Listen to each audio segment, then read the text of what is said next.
W7m have won every single one of them, but again, the rosters have been very different for all of those matchups. So let's see whether history repeats itself or whether we get a little bit of a difference this time coming in. But OXG, like I said, Des, for me, looking at Cafe, it's a big map for W7m. It's their top priority map. It gets banned against them a lot. They're very, very good there. So for me, if OXG are going to walk away with a little upset here, a little win on day one to buoy the spirits of the NA fans, I think they're going to have to do it on Lair and Border. I think that's a little bit of a bait coming out from W7m, though, because they will happily play any team, anywhere. Their map pool is massive. It's hard to find a place that you consider them weak. But let's talk about these bans coming through. First and foremost, the Monty ban, I think, is a bit of a target against Yogg on the other side. Plays a lot of Monty. No big surprise there. The Deimos, I'm not too sure about that one. We haven't seen loads of Deimos coming out of this W7m side, so wasn't 100% sure on board into that one. Azami being a target ban against Dodez, the best rated player on this team at the Montreal Major, where they walked away victorious. And the Two-Brow coming out to close. Again, not a super popular operator, more used in specific maps, Lair being one of those maps where he can be employed. So I think that's more of a map-conscious ban than anything else. It's also interesting to note when, we think about the maps and we think about, like you said, W7m, quite happy to play anywhere. Interestingly, through stage 2, OXG actually played 7 different maps, Des. There was only Nighthaven Labs that they played twice, and they didn't get wins on a lot of them. They only got 1 win on Bank, and it was really tough for them through stage 2, and that screams to me that they're struggling to find where they are comfortable. They're struggling to find those maps that they really feel like they can lock down. I think Border definitely, leans in towards them for that because, it's one of those maps where it's not massively difficult, it's not massively big. You can just go in there, you take your gunfights, you see if you can come away on top on mechanical skill. Not going to be easy against W7m, but it gives you a chance.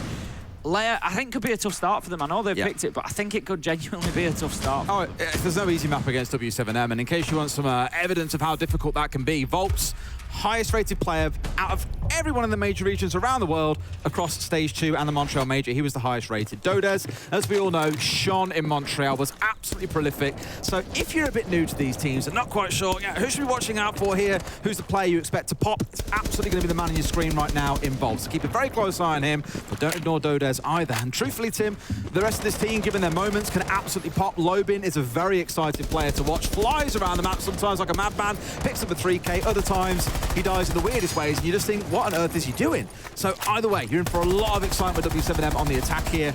Oxygen are the ones who have now got this big challenge as that NA underdog, as I said, to try and now dismantle current reigning champions of the Major. So, things are getting started off. Tim and Shokar, we've got this Blackbeard on the side. We mentioned about the Monty ban coming on through. On their side, they want to employ the Blackbeard. Much more lethal, of course, has the nades as well. Just almost like a Monty with teeth is the way I'd describe him. Yoga's just been forced to give up a little bit of ground there. He's dipped away from Ops and Ops corridor. He's just been pushed back in toward Masks. But Noyes is going to be the one to pick up the initial kill onto Lobin. That is a huge start here for OXG, and maybe just buys them a little bit of space, a little bit of freedom. Noyes was actually out on the other side towards Bathroom, so it tells us that W7m, they're trying to prod, they're pushing, they're looking at a number of different angles. We can see already dots moving across Skybridge as well. If OXG can shut this down from the Blackbeard, they put themselves in really good stead for the rest of the round. I mean, this is the problem you face. At least there's a trade coming in from Gomez, getting dots back on the other side. But you touched on Nuas, Tim, and just to pick him up, one of the best entries and outright entry players in the world. Like, I think he's absolutely phenomenal, but it never fully clicks. I don't know if it's because he's an emotional player or what, but you don't quite see him fly the way that you see other big entry players around the world. He does get a lot of kills, but it doesn't lead to the outcome for the team. And just like this, suddenly all the momentum is back with W7m, despite that entry going OXG's way. Yeah, Yoga is stuck inside the site now. He's just going to be watching the breach here, just trying to prevent any push forward. Diaz has actually moved himself away just outside of R6 room, and that is a huge kill from Yoga, because Diaz is potentially going to have an opportunity once the Grimbees moves away to maybe move back in towards the B-bomb chassis and challenge from the opposite side, but he might not be needed as Yoga finds the second out of 3. There's only one left, and all of a sudden W7m's advantage has melted away here in round 1. I was going to say 30 seconds still to play, and Volts will be the man you want in a 1v2, but OXG, and commandeered the end of that round really well. And what I love is how they were willing to actually get aggressive onto the Blackbeard earlier in that round. You're giving constant 1v1s, fair chance he's going to win the most of them, or they'll capitalize and form a 2 versus 1, where the Blackbeard is soaking all of your attention and your teammate off towards the side is getting a freebie. But instead, OXG make it a 2 versus 1. In the series we cast earlier, G2 versus M80, our big frustration that we didn't really see any aggression coming out of M80, and it cost them quite a few rounds. I'm loving that already we've seen OXG being willing to say, you know what, we don't care that you're 2 of the best rated players in the world. We don't care that you're the reigning champions. We're bringing the fight to you, and it's good to see, again, an underdog being willing to take that position. Yeah, Yoga doing fantastically inside of sight there, just showing a great knowledge of his angles and just not getting overexcited, not getting over-aggressive there, waiting for the kills to kind of come to him. And Yoga deserves a shout as well. You know, we've talked about Nuers, we've talked about his entry ability, and he's generally top-rated. We look at Yoga, he was consistent through Stage 2 and LCQs. He was second-rated, only to Nuers on this side. So, again, he's a player that W7M are going to have to look towards. They're going to have to deal with. As it is, we move into round 2. Obviously, OXG, having won the top floor, have to move on. It's going to be a basement defense this time around from them.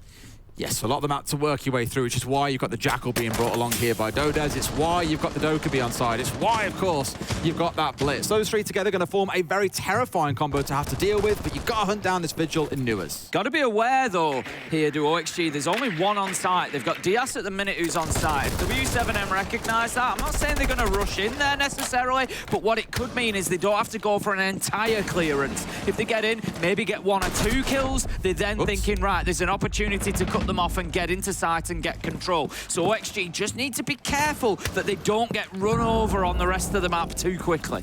I think when you brought this comp in particular for W7M, trying to hit site with like less optimal operators to get the job done would be a massive mistake. So I'm glad that they have focused on trying to get rid of Nuers. So far, haven't got away with it. He's down to a fraction of HP and they'll be kicking themselves that they couldn't quite land that second shot or the headshot to get him finished off here as well. It's all running the clock down. Yes, it's only 60 seconds, but Tim, the longer they take trying to get rid of Gomez and Nuers up here, and Hat in this case has gone down as well, the less time they'll have to actually get set up for the execute and pull it off. But it's looking good so far. 1 already down and Nuers low. OXG need to be careful that they don't overcommit to this top floor hold. The Blitz goes in. Dots is going to take some damage. Gomez takes an awful lot as well and has to drop away down the hatch. The Oryx being the perfect player to try and deal with that shield, of course, but the answers keep coming towards W7M. Volps, Dodez find 1 apiece. It's 3v2, 1:20 left on the clock, so they can take their time. Lobin gets picked up to really solidify that back into the 4v2, and it means W7M can get back on the drones, get back on the intel, and they can just have that little bit of a pause and find exactly where Diaz and Gomez are playing downstairs.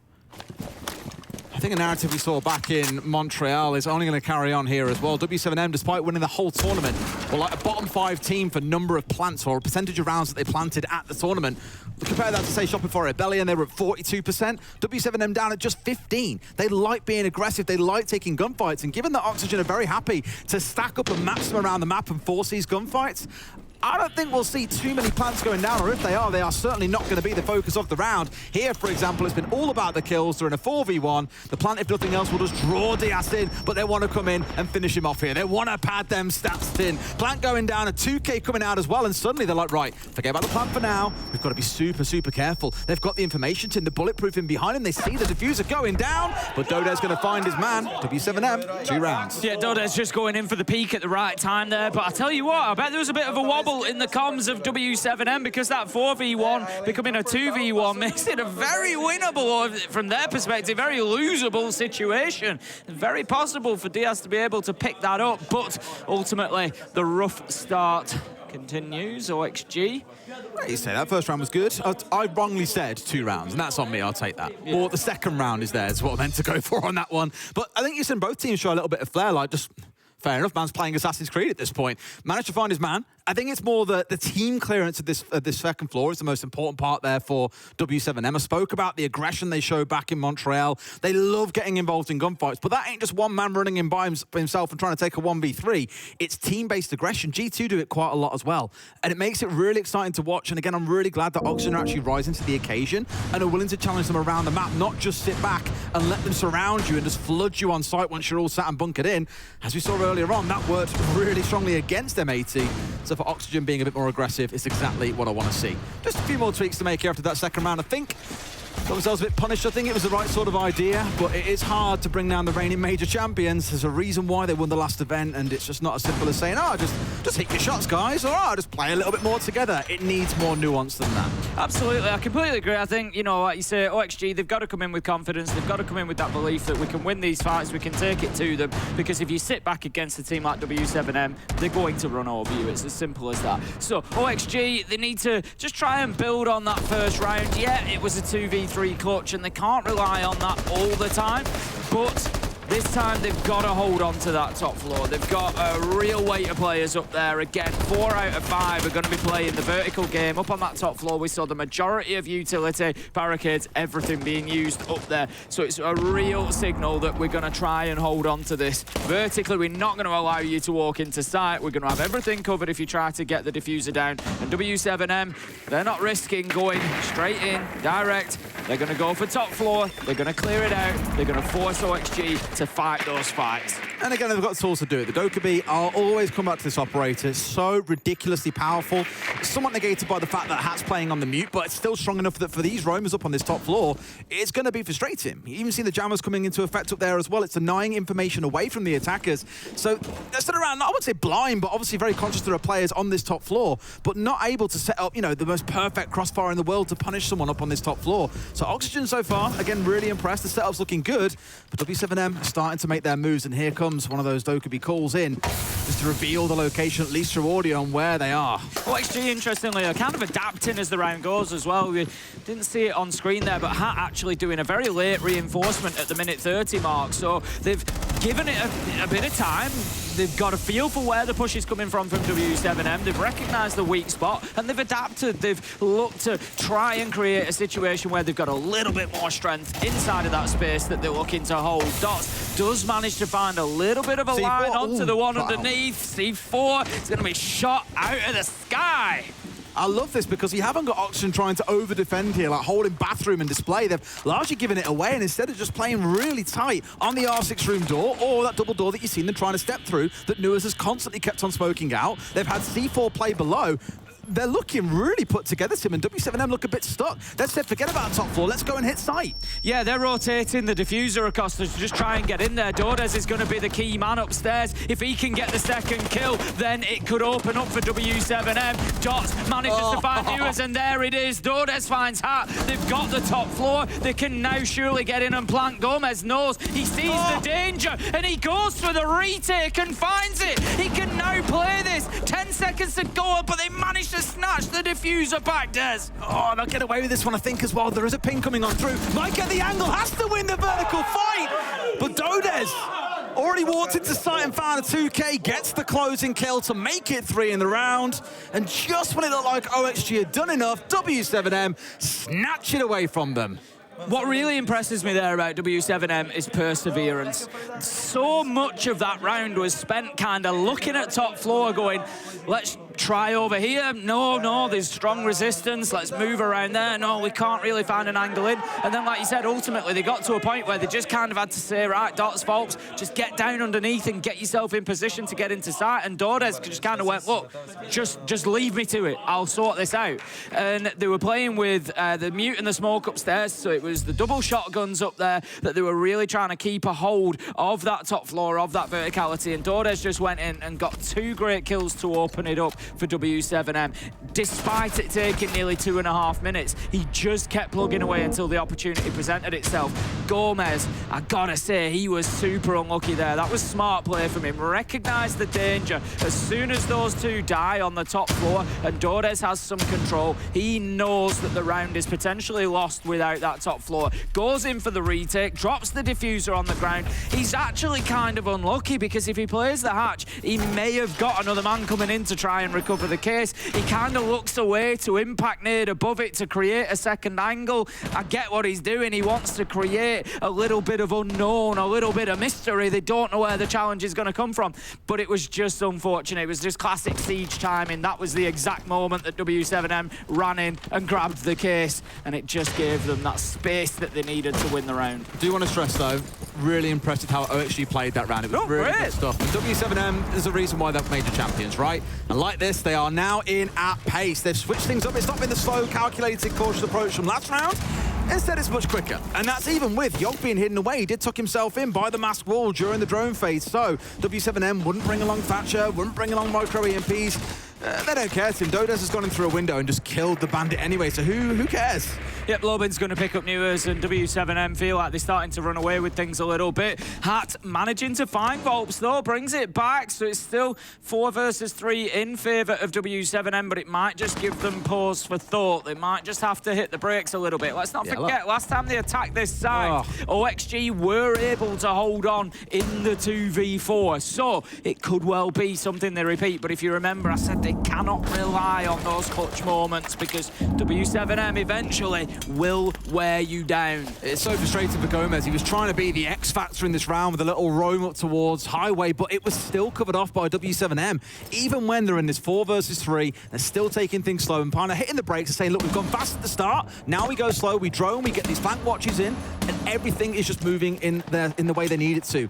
Only 2 left on side here, and Hat and Diaz as well against the onslaught of 4. But again, w7m aren't panicking. They're hanging outside the build. They're not feeling the need to press in at any particular pace. Just wait for the opportunity to line up, and sure enough, a good C4. I thought might find 2, but no, finds 1. Dodo's down to a slither of HP. He's got the right idea to the left of R6 room door. He'll see the barrel first and finds his man, but doesn't get the kill. Not flashed out. Stepping in with the shotgun. Still finding nothing, and in comes Dodes, who is absolutely setting the scoreboard a light year in these first 4 rounds. I tell you what, Diaz is so unfortunate there on a number of occasions. Nitro goes out on a different day, like you said, maybe gets 2, but then that challenge as well, he sees the man on the doorway. If he just pops a headshot there, it's a 1v1 and it becomes so winnable. I was about to say, like that last one was just pitched. Our comms are good, our energy could be a little bit better. Let's get a little bit more electric on what we're calling and what we're covering. Other than that, like, as long as we're fighting together, it works. So, like, the other round, we just weren't fighting together. Like, we need to be making sure, like, you're covering your teammate, calming that you're covering your teammate, and we're good. Everything else is fine. They're moving slow as shit. They're scared as fuck. There's 2 rounds we should have had. Like, reset, mentally reset, we got this, okay? Yeah. Nothing crazy to say. They're playing super fucking slow. We just need to make sure we have the bodies to cover each other, okay? Listen, the only other tech they could do is they could do a garage direct, okay? So just be careful of the garage direct. Let's focus the fuck up. We got this. Come on. Let's go, baby. Come on. I actually agree with Redeemer. And a fun fact about this team, they all actually got an Airbnb down in Austin, so they could be near Redeemer's home, because it's where he lives. And spent a good month with him, and I think the words that he stepped in and said there, very spot on. They are playing well. Like, energy, like, sure, we don't see that so much here, but they've done a lot of things right so far, OXG, and you said it a few times yourself, Tamar. Ex-player on OXG has got a bit unlucky there, and it's so true. But what I love is that you're putting yourself in that position to be unlucky, and it shows that they're still close. Just the odds are going against them at different points. So small things like that, being caught out on a slither, on a pixel, are the things that will come back to bite you. And to be fair to w7m, they will capitalise every time you give them those kind of positions. Another thing he said, a little bit fast at the start of the last round, but outside of that, it has been slow and composed. Probably because they don't know what to expect coming out from OXG. They've dealt with C4s coming up from below. They've dealt with potential flanks really well. It's very not w7m alike, right? Normally they are this fast and aggressive team, but I love how we're seeing them manage this game so far. The energy has been really controlled by them. OXG, though, they are close. Don't take it away from them. This could swing massively in the second half. Yeah, I think this game could easily be 2-2. I wouldn't necessarily go as far as saying OXG have maybe done enough to be leading here, but definitely could have had one of those rounds, you know, and could definitely be in a situation where it was level. I think, you know, the thing we have to remember is they are playing the current best team in the world, w7m.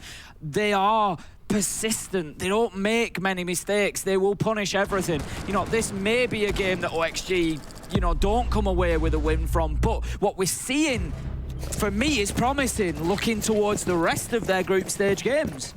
I like it. And of course, we've still got plenty more to see throughout the series. Logan falling down early, dream first pick. Dokkaebi, you have to wait 45 seconds for your first call, and another 45 seconds for the second, and guess what? If you take her out before 45 seconds, like OXG have done, no calls in the round. Perfect time to be a roamer, and you've also got to deal with things like you're seeing, such as Legion Goo Mines, you've got the explosives coming out from the cap can. Lots to work against w7m here and trip them up, so they've got to play this so disciplined.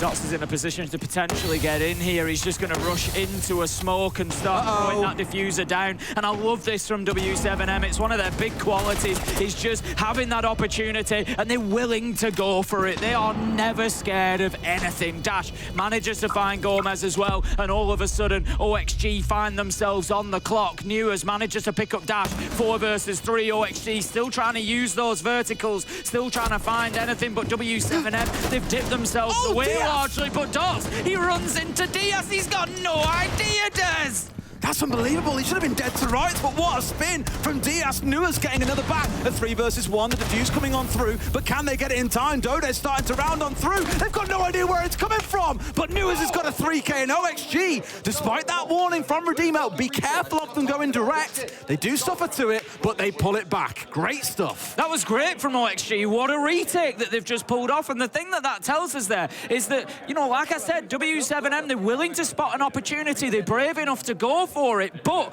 they got ahead of themselves. They didn't really have what they needed for the post plant. They didn't have any vertical option to hold on to that whatsoever because they hadn't cleared up above the site. They were just kind of scrambling once the diffuser went down to get onto the best angle that they could, but the fact that, I think it was Dots, for example, just ran into Diaz, it tells you that they weren't prepared. They didn't know where everybody was. It was the other way around. Dots was crouched in the corner and Diaz came to the door and I was like, oh God, Diaz didn't know that he's there.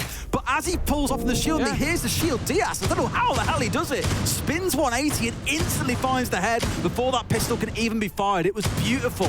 And honestly, without that play from Diaz, you spoke about the kind of air quotes, moments of luck in previous rounds. That was the way that time. Yeah, it's a skill thing, but that's one of them 50-50 moments, so really, it's more of a 90-10. Like, there's no reason that we should have seen the shield losing out to Diaz there, but he did, and it's enough to get the round over the line. Great stuff for OXG. Still in with a chance here of bringing this up to a 3-3 and having it all things even going into the second half. Yeah, it'd be a great start for them as well, of course. But yeah, OXG definitely impressive at points. Some really good passages of play and certainly not being scared by w7m. But, you know, w7m need to take a lesson away from that. They need to make sure that they're not getting ahead of themselves. It's all well and good throwing yourself on into site and putting that diffuser down, but it doesn't win the round. You've got to be able to hold on to it.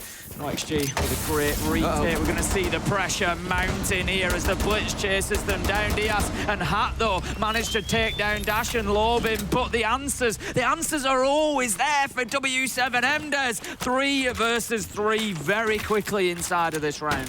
In one hand they giveth, in the other they taketh away, unfortunately. It was a great bit of play coming out from OXG, but w7m also have their own play going on elsewhere around the map. And that's the problem, it feels like you might get a small win. Now you've got 2 shields to deal with and the plants going down. This is rough. Yeah, Volps is watching the door there. It was great movement, but how about that? A pre-place from Yoga is going to do the job. Dots goes to the challenge, finds his man, 2v2. But Gomez, he comes around to try and take it on as well. He can't manage to find him. And Dots is just going crazy on the Blitz right now. He's got this 1v1 if he gets the flash on, and the range is absolutely massive. So Newers here, as long as he keeps himself at bay or a distance, should be fine to avoid the flash, and Dots knows it too. There's half a round still to play. The mind games that could play out here could be absolutely ludicrous. In comes Newers, must know where the plant is going down, sees his man, and Newers yet again has got 2 or 3 crucial kills to see his team over the line.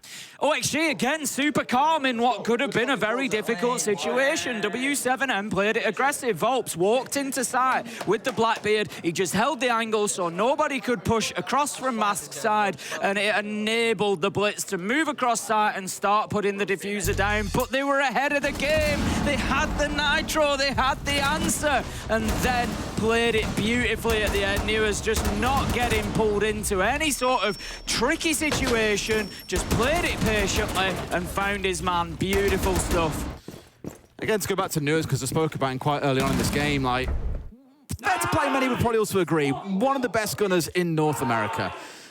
Whether it's on the entry, whether it's KD that is collecting, he's one of those players that you know and go huge. And but for one reason or another, we see him tend to crumble at certain points during a competition. Again, whether it's an emotional thing or not, I don't know. But we don't really see him fly. But at least today, there's probably 2 rounds that I look at and say, without Newers playing the way that he has, they wouldn't have those rounds on the board. It could be a 5-1, for example. Really impressed so far. It's not just him. There are others on the team. Diaz with that unbelievable 180 onto the Blitz. So many moments that I'm looking at already and just thinking, Oxygen actually looking like a really put-together team. And we were all studying before the series, Tim, saying, oh, it feels like a 2-0, you're against the major champions. They're at least starting to show that they might be the underdogs, Tim, but my God, can they bite?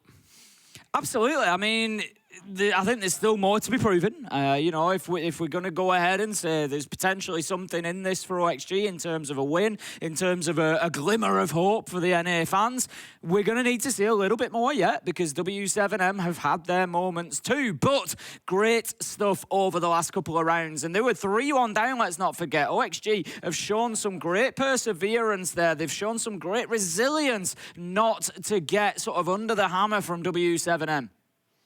Just a note as well, your ears are not deceiving you. Yes, we are sorting out the game sound. Give us a couple of minutes and we should be back in with things. However, you can't hear it, but a call has come out here. DS on that Dokkaebi this time around. Spoke about it back in the first half in the hands of Dash about how oppressive it can be. Well, you've just seen a call come on through and immediately W7M on the defending side have backed away here, giving a little bit of ground to OXG. Not all of it, of course. Still willing to challenge. And sure enough, Gomez losing his skull.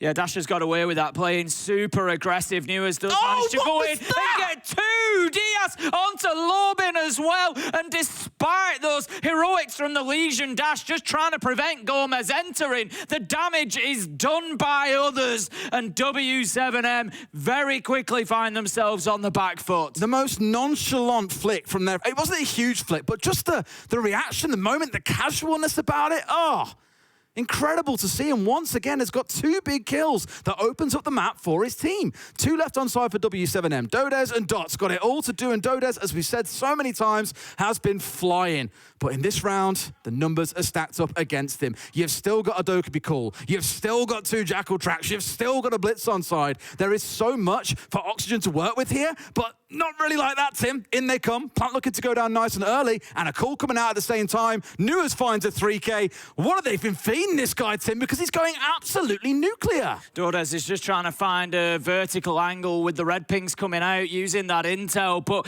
no success, really, as the diffuser goes down. That is going to be secured, and so now about 35 seconds left to do something about it. Dodez moves his way downstairs on the castle, but he's going to be pushing into the Blitz very, very soon. We just see him peeking around the doorway there. He knows that he's got the manpower ahead of him to be able to take the challenge, so he pushes forward. He gets aggressive. Dodez, he is in a tricky situation. Surely a matter of time. Yoga will indeed finish him off, and that's going to be a first attacking round for OXG, and w7m. They are backs to the wall now. If you went sledge instead of me. This was still on my cards as a game that would be fun to see. More because I was expecting to see, okay, what are w7m playing like here? How have they come into the competition? I thought everything would be about them. I can't stress this enough. Oxygen really are impressing. Like, just the quality of team play you've seen coming out. For a team that, again, has battled their way through LCQ, and I had a chat to their analyst, or assistant coach, Phenomene, sorry, and I was asking him, what do you make of your team at the minute? What are you worried about? How's your prep been? Just a bunch of questions. And he was proper like, you know what, we want another LCQ team to lift the hammer, and we've been grinding endlessly since November. A slight slip up potentially coming in through the LCQs, but we still managed to go out and win in the end anyway. They're just looking like a really solid, put-together team. I'm loving what I'm seeing from them, and I'm hoping this continues. And what a story! What a story it could potentially be for OXG, having a good run here in the tournament. Let's not forget, they had to not only go through the LCQ, but they had to qualify into the LCQs. They didn't finish high enough to even get into the LCQ. They had to go through the close qualifiers. They lost in the final in the best-of-1 to wildcard, but then that was still enough to qualify them to the LCQs. They went in, they had the rematch against wildcard, and in a best-3, they got the job done. And they got themselves here to SI, so they really have come the entire journey of OXG, and what a start for them on layer. I was about to say, it looks like a focus coming in here towards upside, but players still scattering themselves largely off around this west side of the map. So highways are not going to be a focus. Ops, I do expect we'll see some kind of pressure or push coming in towards as well. Castle barricades at least impede them for now. Not too big a worry. You can get through with the Selmas if you need to. Outside of that, I'm probably looking in towards something like the Kali instead that you don't really see all that often, but of course is the safe option to get rid of those gadgets that may be impeding you, but also an alternative to deal with things like the Bandit if you didn't want to bring along a Thatcher, which Oxygen have in this round regardless. I don't blame them either, because you're seeing things like the Mozzie coming out here, similar to what Hat did when he was playing on the mute earlier on, just really annoying. It impedes the intel coming out of the drones to try and move their way through the map, and here, sure enough, with the Thatcher EMP and those Selmas coming on out, they've got this mask wall opened up. Yeah, absolutely. Getting the job done. Not always easy on the attack to get those hard breaches done once the Bandit is in behind the wall. So they've done a good job there of OXG to get themselves that little bit of access into Mars. They haven't really disrupted w7m too much yet. That would be my concern. They've got the kill onto Dash, which is a big one, taking down the smoke. But otherwise, w7m are pretty well positioned inside of site. They're quite happy. They're holding down towards Ops. They've got Volps out towards Bathroom. They're pretty confident and pretty comfortable at the minute, I think. But Yoga, he deals with that. Comes in on the Capitao and gets a double. Surely a third. No! Dots cuts him down and goes for more. I love that. Just as you start getting comfy inside of Ops, w7m send not one, not two, three players to swing onto you to make sure you're never getting comfortable, you're never quite sure what's coming next. And like that, they've cleared out this entire Ops side focus. So now the last two or three players, you've got Diaz focusing on towards Mass Wall, as you can see here. Hat and Gomez are currently focused on Highway. They've taken out one angle of attack here from OXG just by being really aggressive and not sitting back and letting the attackers come to you. Instead, wanting to take the fight to them. Diaz finding one more, bro. He is dead, I promise you of that much. So now it's down to just one. Volps, I've already shouted his name enough today. A bit of a quiet start. You don't mind when Dodes is going absolutely nuclear. But even for him, well, the best player across the second half of last year, around the world in all these major regions, I don't know if he can do it against three. The diffuser currently is in the hand of Hat, which is going to be coming off from the right-hand side of your screen. So Volps is focusing there at the minute, but it's ultimately Diaz who's able to move in through masks and get that final kill onto the Legion. And OXG, they just keep on going, Des. Diaz is on one himself today, right? From that 180 onwards, I've just been like, the guy's on it. He's really electric today. And looking brilliant. They're up 5-3. Not something I thought I'd be saying today, to be fair. w7m calling an attack time out of their own because they know that this is going south pretty quickly. I'm going to hit you with a fun fact while we've got a little tack time out, Des. Go on then, Tim. OXG as an org have never beaten a Brazilian team on LAN. And there's a few people that are going to go, wait a minute, Ace. They beat Team 1 in Charlotte at the Major. And they did, but Team 1 were playing from Mexico at the time. So it wasn't on True LAN. True LAN sat down at the tournament as they are now. The record is 0-14 against Brazilian teams. They've played them plenty of times on LAN, but have never been able to get the win, aside from those two best-of-1 results that they had against Team 1 when it was played online. But yeah, so it's an interesting little fun fact for you from OXG. And maybe, Des, the fortunes could be changing today, because Would you now count they it are as in the driving seat. If they win the series, though, is when you classify Yeah, it, not the map. No, it's got to be the series. They've got a bit of work to do still. However, it's going pretty good so far. Border could be where things really get defined, though, because, as we all often know, Border often comes down to who shoots best. There's still strategy involved in the map as well. I think it's oversimplified sometimes and reduced down to nothing by a lot of people that look at it and go, it's just a gunfight map. It's a bit more than that. It's team play as well. There's a lot of things that weigh into it. But between these two teams, and given what they've both shown so far on Lair, I couldn't tell you who walks away as the winner of that one, despite it being w7m's map pick.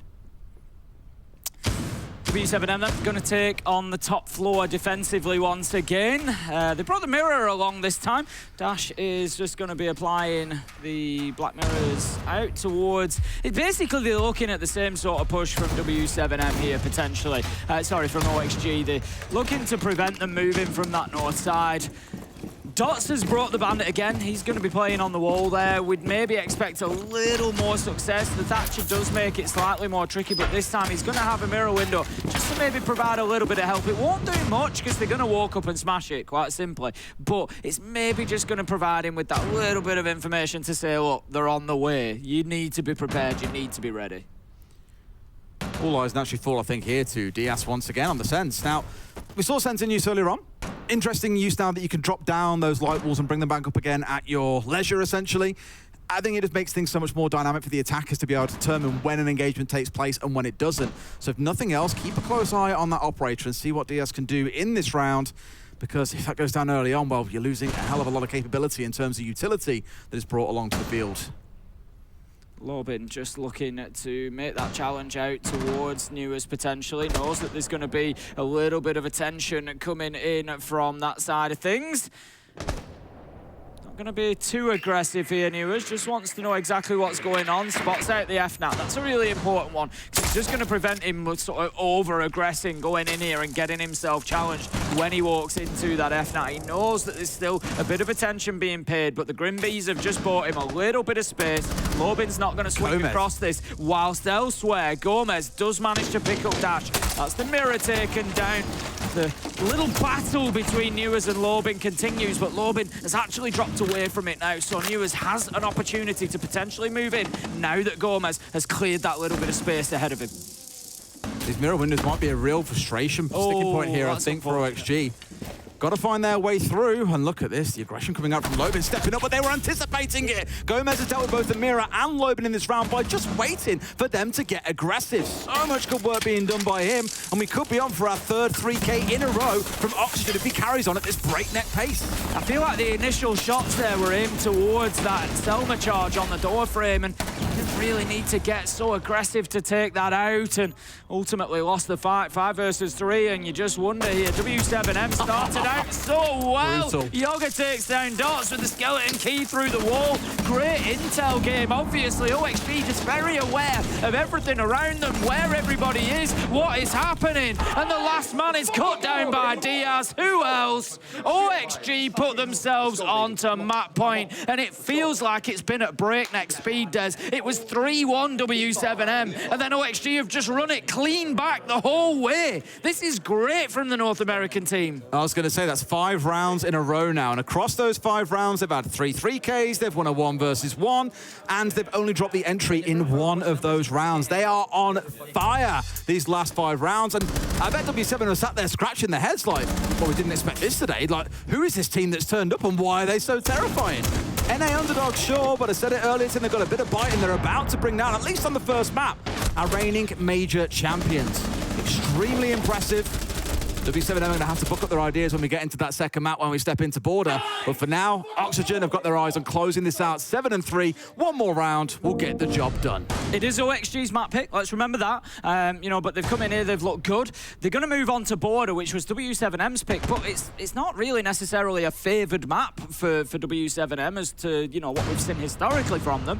The thing that I think about border when I look at it, if you remember, I came in and said, look, I really feel like OXG need to get this done in 2 if they're going to get a win. I don't fancy them to take Cafe against w7m. I don't fancy many teams to take Cafe against w7m. So, but border, what a chance. It feels like even though it's another team's pick, it's kind of still a 50-50 map because it's just all gunfights. And at the minute, guess who's winning them all? OXG. You know, w7m are kind of struggling. Dores is on 12. Aside from that, everybody else maybe just struggling a little bit to get themselves into this enough to have a real impact on the game. So let's not forget, if we look at the bigger picture here for w7m, of course the roster is different, but this is the org that won SI last time around, and for me that puts some pressure on these players. They've won the Montreal Major, so now there's some expectation there to get this win, to get this SI and move out of the shadow of that previous roster, to continue that success. And so there is that element of pressure to prove themselves.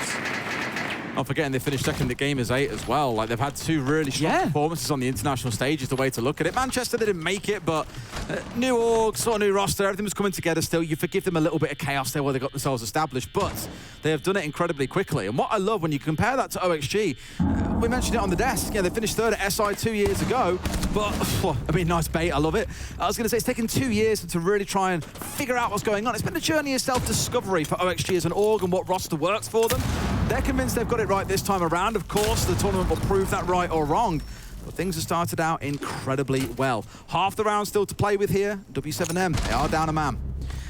This is largely going to be on Diaz. It was Dores, sorry, who was up above, but he's going to be dealt with by Newers. I was going to say Dores is your man, really. He's the one holding the vertical above. OXG didn't really seem to be playing in towards him. They weren't looking to clear him. It was all kind of site-based, but Newers has gone up there and got him. And right now, w7m, they're in sort of last stand mode, Des. There's 3 of them. They're all inside a site. They either hold on or they don't. There is no other options. There's no plan B here. XG have got time. No, I was actually keeping the freebie there for a second, but no. Information being fed back and forth. They know where one or other is, and this is the problem. They almost get him. In fact, they do. Diaz finds his man, and Volts once again is in a 1 versus 3. I don't think even he can walk away with this one. York gets the kills, and Oxygen takes 6 rounds in a row to secure the first map. Yep, great stuff from the NA team. Finally giving NA something to really get behind and get their teeth into today, Des. The fans are going to be loving that one, I'm sure. It is not done yet. OXG have got more work to do against W7M, but I tell you what, they've proven that they can bleed. Turns out what you didn't need, Tim, was any hopium or copium. All you need is a little bit of an oxygen supply and things start looking much better. We'll go to a break. When we come back, we'll break down this map a little bit further. See you in a few.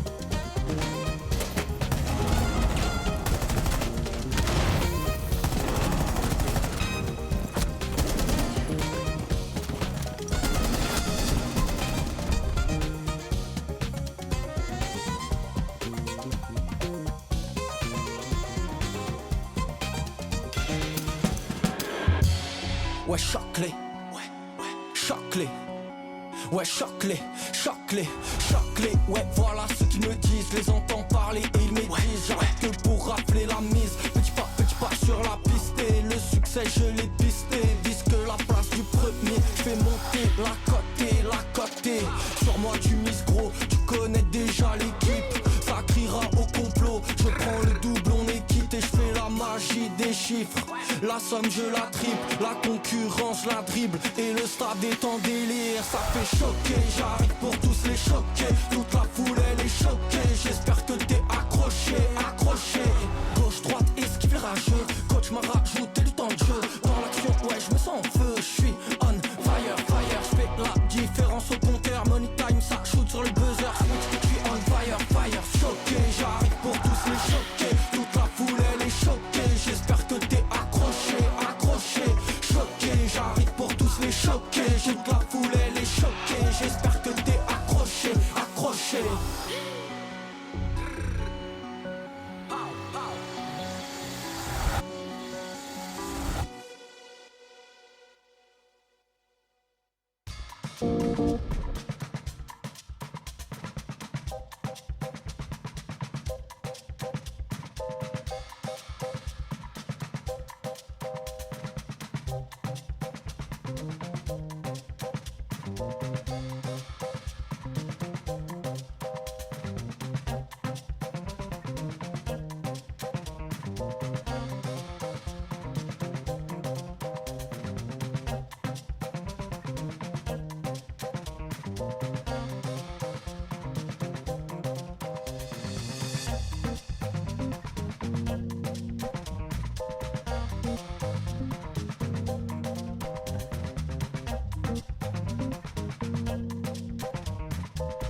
Rolling back the years, you would have thought it was 2022. The boys here pretty happy with the performance from Oxygen. Hey, I don't want to say I'm like super happy. Obviously, I'm glad that they did muster out a win here and that they are showing improvement, but listen, this is a sprint. This ain't a race. I mean, this is a race. This ain't just a sprint. They still got a long road ahead of them to show improvement, to show consistency across the board. But again, I am glad to see far better improvement than what we saw originally during the NAL. No, OXG won the major. Let's go.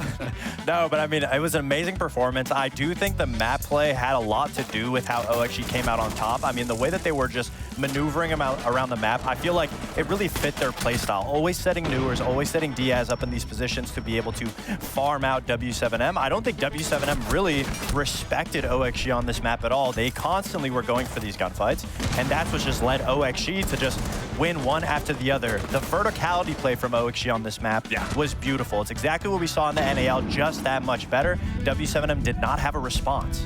And we were talking about this in the back. You know, some people are going to look at Oxygen as possibly a free win just based off their history and how bad they have looked. And that can really bite you in the butt given this performance that they're showing, especially taking a map off of the most recent major champions. So it goes to show that they are keeping it competitive here. But again, my biggest question is how long can this last? How long can they go? Can they keep it consistent and constantly show improvement? Exactly. I think to keep things on a more humbler note, we have to see OXG do this on another map. We have to see them continue it through the tournament. This was a great start. Fundamentally and strategically, they beat w7m on all fronts. But also, w7m did not expect them. They did not expect this OXG roster to be as good as they were on the gunfight department. The respect was not there. Did any of us really expect them to be this good, Lax? I'm going to be completely honest. No. I mean, I thought it was going to be a lot closer. Sure. To be fair, Lair is still a map that I think is still being discovered by the region across as a whole. So this map is still, I can't really tell you who it looks better than from region to region. But what I can say is from what Oxygen played previously to where they are now, they do have a far better understanding. Like you were saying, the vertical play that they had it displayed through that is truly what highlighted that gameplay for them and that they genuinely understood and how to approach that map. Sometimes one player can flip the script entirely. Newers had a pretty good performance here, folks. Yeah, he did. I mean, you can't talk about OXG without talking about Newers. Obviously, when we talk about how OXG was setting up in these situations, constantly putting Newers in these positions where he can just shut down the enemy player. Lair is a map where you get your entry in the building, your lurker in a position, and you just play around him. And that's what they did. They had the verticality set up around him on defense. On attack, they would use so much utility to get him into these firefight positions. And when you just put a guy in front of Newers, I mean, he just showed that he can obviously keep up with the best of the best. And he was shutting down everybody on w7m. They never had a moment to get back into the fight, get that pick back, and that was beautiful. That's what we like to see. Well, it is time for us to go to a short break, but I'm telling you right now, you don't want to go anywhere. On the other side, w7m look to bounce back on border.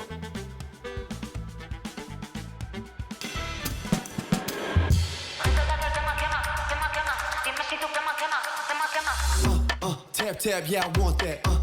No lines, I don't cut back. Sweet, salty, and all that. Let loose, come get that. Can you play that back? Can you run that back? I'm trying to play that back. I want that. Tap, let's go. Tap, let's go. Tap, let's go. Right here, can you feel? Let's go. Tap, let's go. Tap, let's go. Tap, let's go. Right here, can you feel that? Ooh, you feel that? Ooh, the real back. Ooh, I'm still that. Ooh, you catch that? Ooh, I guess that. The best back. Yeah. 30,000 up, I'm a pilot. Might jump out if I'm wildin'. Catch my flow, I'm so stylish. Tap, real smooth. Can you play that back? Can you run that back? I'm trying to play that back. I want that. Tap, let's go. Tap, let's go. Tap, let's go. Right here, can you feel? Let's go.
They say you mess with the bull, you get the horns. Oxygen have certainly waved that red flag in front of this roster. Do w7m respond here, Lax? I definitely think they do. I mean, when you look at w7m and the teams that they've had to go against, even in the most recent major, I mean, they've gone against some pretty heavy hitters, and especially BDS. So they know what it's like to be down in the first round and to then go into the next map and completely bounce back. And that's what you would expect from a team that can win a major. So in no doubt in my mind, they're going to bounce back. They're going to go into their map and they're going to feel far more comfortable and realize where things went wrong. And again, Border is not going to be played the exact same of how Lair's played. Yeah, not at all. I mean, in the areas that w7m lost Lair was they were constantly going for gunfights when things went wrong. When they weren't able to make something happen, they just sent another body one after the other. You can't find success, but they obviously did not find it on Lair. But Border is a map where there's gunfights all over the place. You are lucky if you can win defensive-sided rounds because it's such an attacker-sided map. And w7m obviously was looking for that. And now this is a situation where it'll be a little bit more of an even playing field if w7m continues to go for those gunfights. But obviously, new sets of challenges for w7m. Obviously, they're going to be the most VOD-reviewed team at the tournament because they won the prior major. OXG's clearly done their research. They took them to a map that was weak for them. Now you're going to Border, which is a map that OXG has no footage on in the last, like, 4 or 5 months. So it's all going to be up to w7m just showing why they're the team that won the major. They need to adapt on the fly. Yes, you can go for those gunfights, but if it's not working, I want to see some strategy come out of them. Lax, w7m here, their backs are a little bit up against the wall because the point system is already kind of an interesting discussion, especially when we get toward the end of phase 1. But this is not the performance they wanted to kickstart their campaign on. No, absolutely not. But it goes into what we just even recently talked about with VPSSG. Sometimes you got to play the first game to get your foot in the water, test the water, see what it's like, see what you're going up against. Oxygen is a new entity for everyone that's going to be here. So you got to get that general understanding of who you're going against. Yeah. And I do feel that they had that going into this. But like Fox said, this is going to be a very, very aggressive map where there's going to be gunfights the second you start trying to enter the building, whether you're on that defense or attacking side. So for me, for w7m, understand where you went wrong from the last game, where you were letting Newers come in, where you were letting Diaz come in, getting free picks, losing those gunfights, because this is what this map is going to come down to, is gunfights and key positions and holding those key positions, especially on the defensive side that they are going to be starting on. From what we just saw, Oxygen is well and truly up to the task, but it is time for us to get underway with this one. We go to Ace and Dez for Border. Thank you very much, Rob and the guys. Indeed, Border is going to be where things could be settled to. And we all came into this saying, oh, this could be a 2-0. I don't think many said that in favor of OXG, but they've looked like the team that can get it done. Best thing is they're winning their gunfights, hitting the shots on the previous map. No reason why that can't carry on here. Can w7m bounce their way back in? Or does their campaign here at going on to try and win an SI after winning a major start with an earth-shattering defeat to the NA underdogs? Yeah, the desk are absolutely right in what they're saying about the difference between Lair and Border. You know, of course, this is going to be played in a very different way, and OXG aren't necessarily going to be able to rely on like what they've done on Lair to get them the win here on Border. But the problem is, you look at it and you say, right, okay, w7m are going to come in here, they're going to be strong because it's their map pick, and they're going to take gunfights, and they're so mechanically skilled. But they've really sort of made life difficult for themselves because they've now just given OXG a really good warm-up coming into this one. If OXG are ever going to contend on that mechanical level, ever going to come in and just really dominate a gunfight every map against somebody like w7m, it's going to be now when they've just come off of the back of a good map. Well, we'll see if it requires all three, if Cafe will be our decider, or if things get done and dusted here and now. Let's get into our operator band. w7m going to start things off, taking away the Deimos. Surprised me a little bit because it is an operator that they also play, but most definitely want to take that away from Nuers. Has been his most played operator over the last 6 months. Yeah, I mean, Deimos is always going to be a tricky customer on board. There's so much verticality, so much destructible surfaces. Get him underneath, get the tracks going, you're going to find yourself a couple of kills. So I'm not too surprised to see Deimos taken away. Monty's going to be the other one, possibly, again, a smart choice.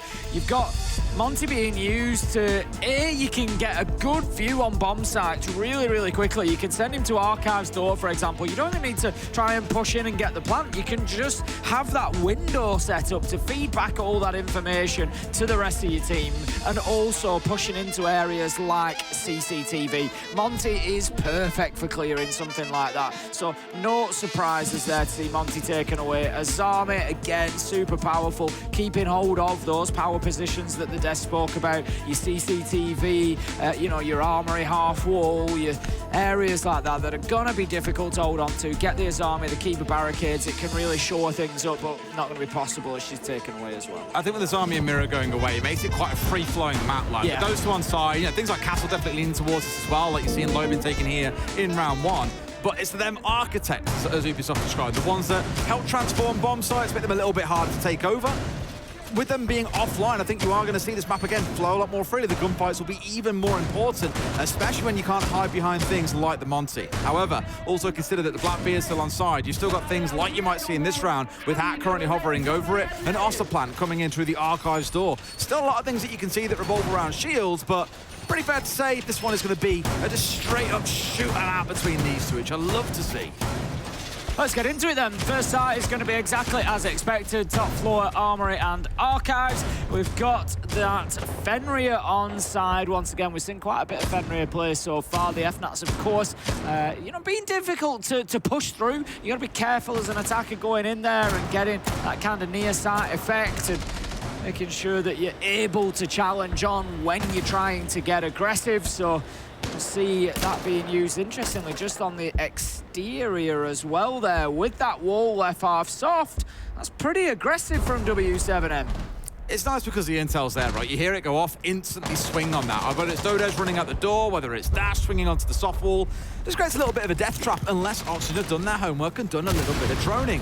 Thing is, Tim, with the Oster on side, as mentioned, you're going to see an Archives door push. Unsurprisingly, that is where all their focus is. EMP's up over the top, plant going down, EMPs to try and cover away the C4, which, as you can now see, is stuck to the door and can do absolutely nothing. They'll get away with this, Tim, and now w7m have got to try and fight their way back in against all 5 players still up on the other side. That is absolutely brilliant from OXG. EMP after EMP after EMP going in there to make sure that that Nitro did not disrupt the plant going down. They recognised w7m weren't in a position underneath to deal with it, and they've taken full advantage. The kills are coming back in. 3 versus 3 as Dash manages to find a double, but with 12 seconds left to go, this is going to be super tricky. Hat not only gets the diffuser down, he gets a key pair of kills to close out the round. OXG showing that sometimes, Des, this game can be real simple. Super simple. Get someone in below so you can't get C4 from below. EMP the hell out of the plant when it's going down to any C4s from over the side of the shelf wall. Bookcase can't connect. And there's nothing more that needs to be said. Like you stated, it's just super simple siege. w7m kind of floundering at that point with no easy way back into it.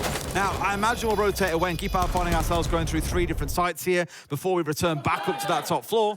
Sure, of events and workshop coming in for round 2. w7m saying no more of that, please. Let's go and try something else. What a turnaround. What a turnaround so far coming in. We expect w7m to be strong on this map. Don't get me wrong. OXG, they're not going to get away with that plant again. They're not going to get away with being able to just go in and say pick that, one. Tim. Well, you say that. How do you stop it? No, but it's very unlikely that they're going to see themselves just wandering and be able to get that done again back to back. I would be surprised if w7m let that happen. But the thing is, if OXG can nick rounds like that here and there and get, you know, maybe 3-4 attacks, then we might be in a situation where we're looking at this. And at the beginning of it, I said, if OXG are going to win this, they need to win it in 2. And it's, with every passing round, looking more and more possible. Do you think if Fresh was here, he'd have said that was a waddle into sight? Definite waddle territory. Was it? Yeah. Okay.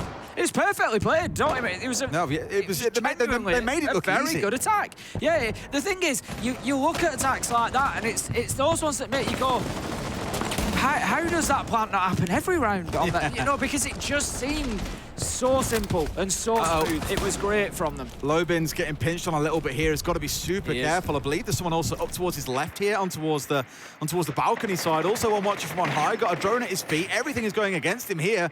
He's got to be super careful, but the longer he can hold on, the more time he can waste, and sure enough, bullets are raining on towards him, but Oxygen have yet to make him move. Yeah, they don't really have an answer to him at the minute. We see Nade, I think it was, just going in there, and it's, again, not really going to do too much damage. Lobin is going to move away, but Dots manages to pick up Newers elsewhere. Lobin's moved himself into break room for the time being, and I would question, do OXG know that? Surely not. The mid-round rat? No way. No way. They probably are wondering, well, where's he gone? I guess he's gone, guys. If he now comes out later in this round and wins from the vertical, I will cry. Diaz is working underneath at the minute elsewhere. I was just wondering if that said that they knew where Lobin was, but they don't. At this point, I genuinely don't believe that they're aware of his position. They've largely ignored it, to be fair, and Dash is the one holding on to 90 here, as you can see. Looking to waste a bit of time. They're aware of so much trouble.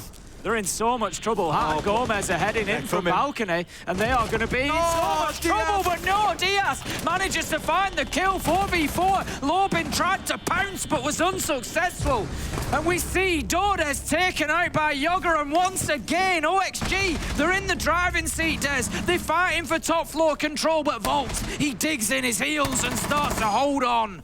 They've waited about 2 minutes upstairs with this player as well. I honestly don't know how he got the kill. I don't think that quad wall next to him was opened up. I think it was soft, but not opened up. And Lobin, I don't know if it's by luck or whatever, but from east stairs, that's where the shots came from to connect and get the kill. And it's a little bit of a sting because he was in such a good spot to win the round for his team there, get 2 kills with the shotgun at close range.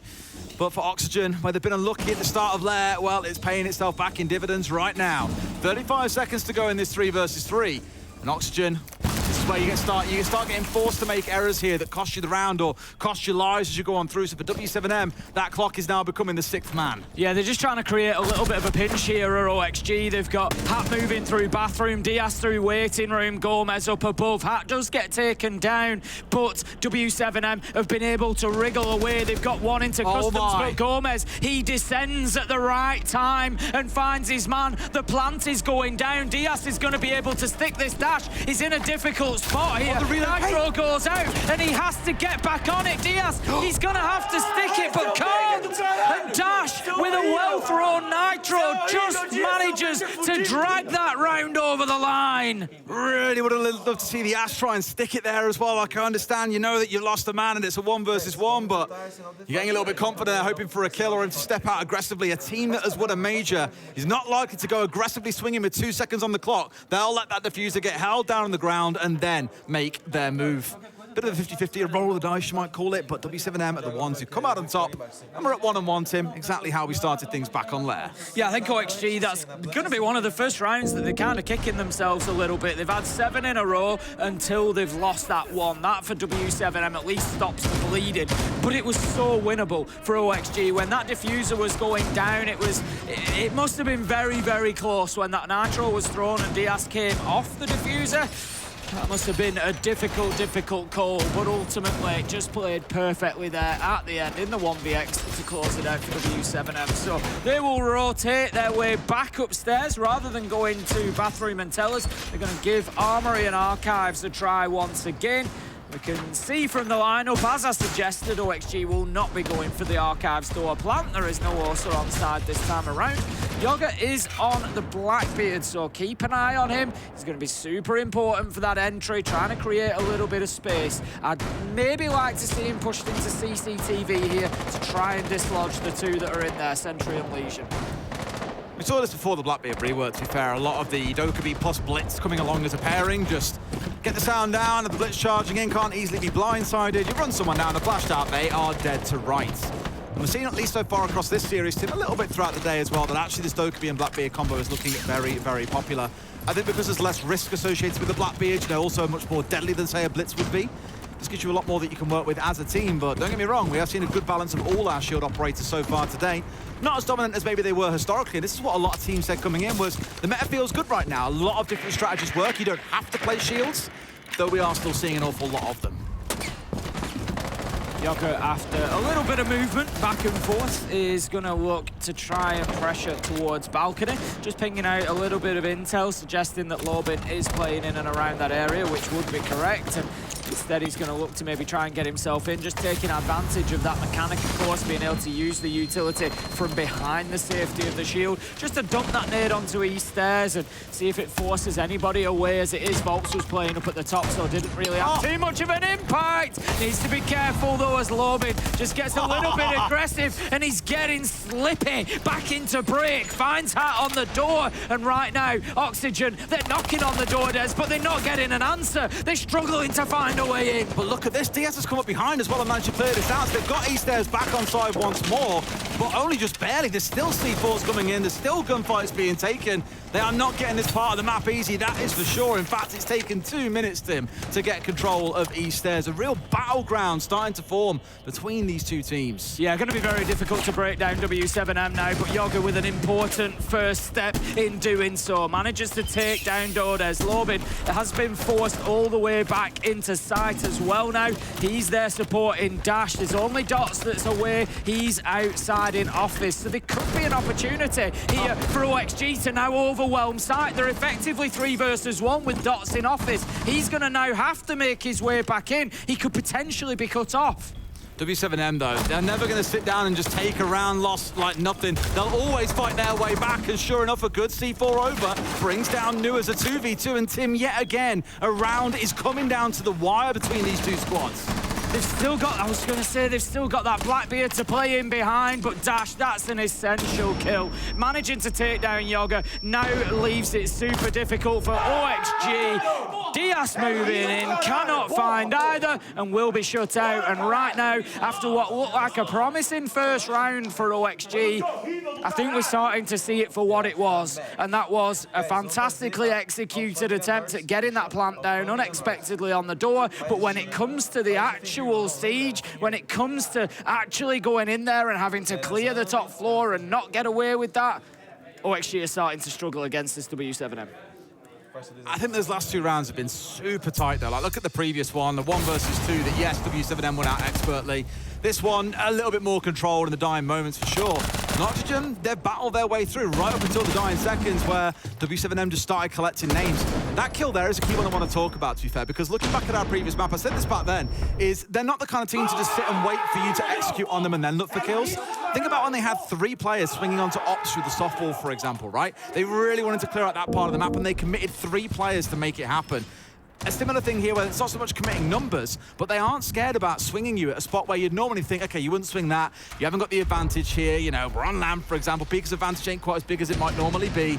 They'll have your name for it. They'll still happily swing and try and force the numbers in their side, because they realise by leaving 2, 3, 4 angles open to OXG, they will just overwhelm w7m, so you have to try and clear one out. And I don't think it's really cool to see, like, you might put it down to being a bit crazy, like, oh, why are you swinging that? I think it's because they identified that if they don't, they'll be at a massive disadvantage come the actual execute, and they'll start losing rounds. And so far, it's working wonderfully. They've got these 2 rounds in the bank if you accept that one for the first round that was more of a... well, one that you write off as soon as that diffuser is already down and stuck with 10 players left alive, Tim.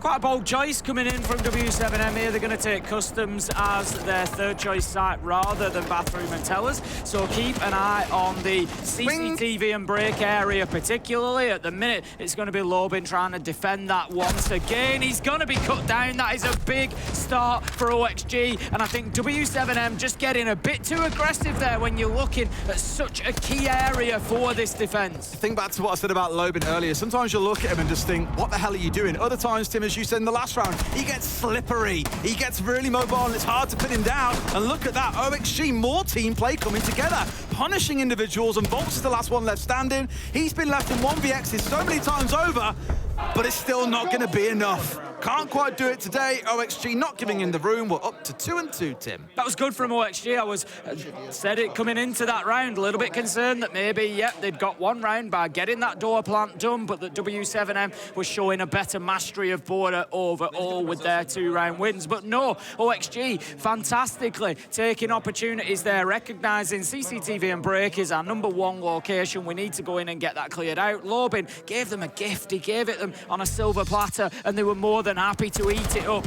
cutting him down there. And that kind of then was the sort of pin coming out of everything that was holding it together, and they were able to walk in and start getting these kills and taking that top floor, and it was really well played from OXG. Beautiful stuff. To come back to that point about Lobin. Either looks like the best player in the world, 2 or 3 kills, literally flowing through an enemy team and just dicing them up, or gets caught standing in the doorway for free, and it's just like, what the hell are you doing there, man? That's what you have to roll with Lobin, and I think you see that like echoing across the rest of the team. I mentioned about that play style of not wanting to sit back and just let yourself get executed on and trust in your turtle ability. They would rather go and take away 1 or 2 attacking angles from OXG and force it to be a much more predictable end to a round. One thing's for sure though, Tim, it stays all square at 2 apiece, and I like how close this game is looking already. The last one, as we mentioned, was down 3-1 at one point. w7m were way in the lead on Lair, only for Oxygen to win 6 rounds on the back-to-back. It could still come down to that if things carry on building up the way they do. You don't know what's going to happen in the second half, but both teams have really given it their all, and it's great to see. We found ourselves back down in ventilation then. It's the first site that w7m were able to win here on border. To be fair to OXG, it was a close run round. It came down to a 2v2 at the end, and there was real potential for OXG to maybe grab the round, but they were unable to. However, Gomez goes in and finds an opener onto Dodes, and I feel like that's something that OXG are doing well here as well, Des. They're taking the onus, they're going in there, they're getting entry kills, they're willing to take on these fights, and it's giving them an advantage. It's giving them the best foot forward. Gomez puts another foot forward as he takes down Dots. 5 versus 3 now for OXG.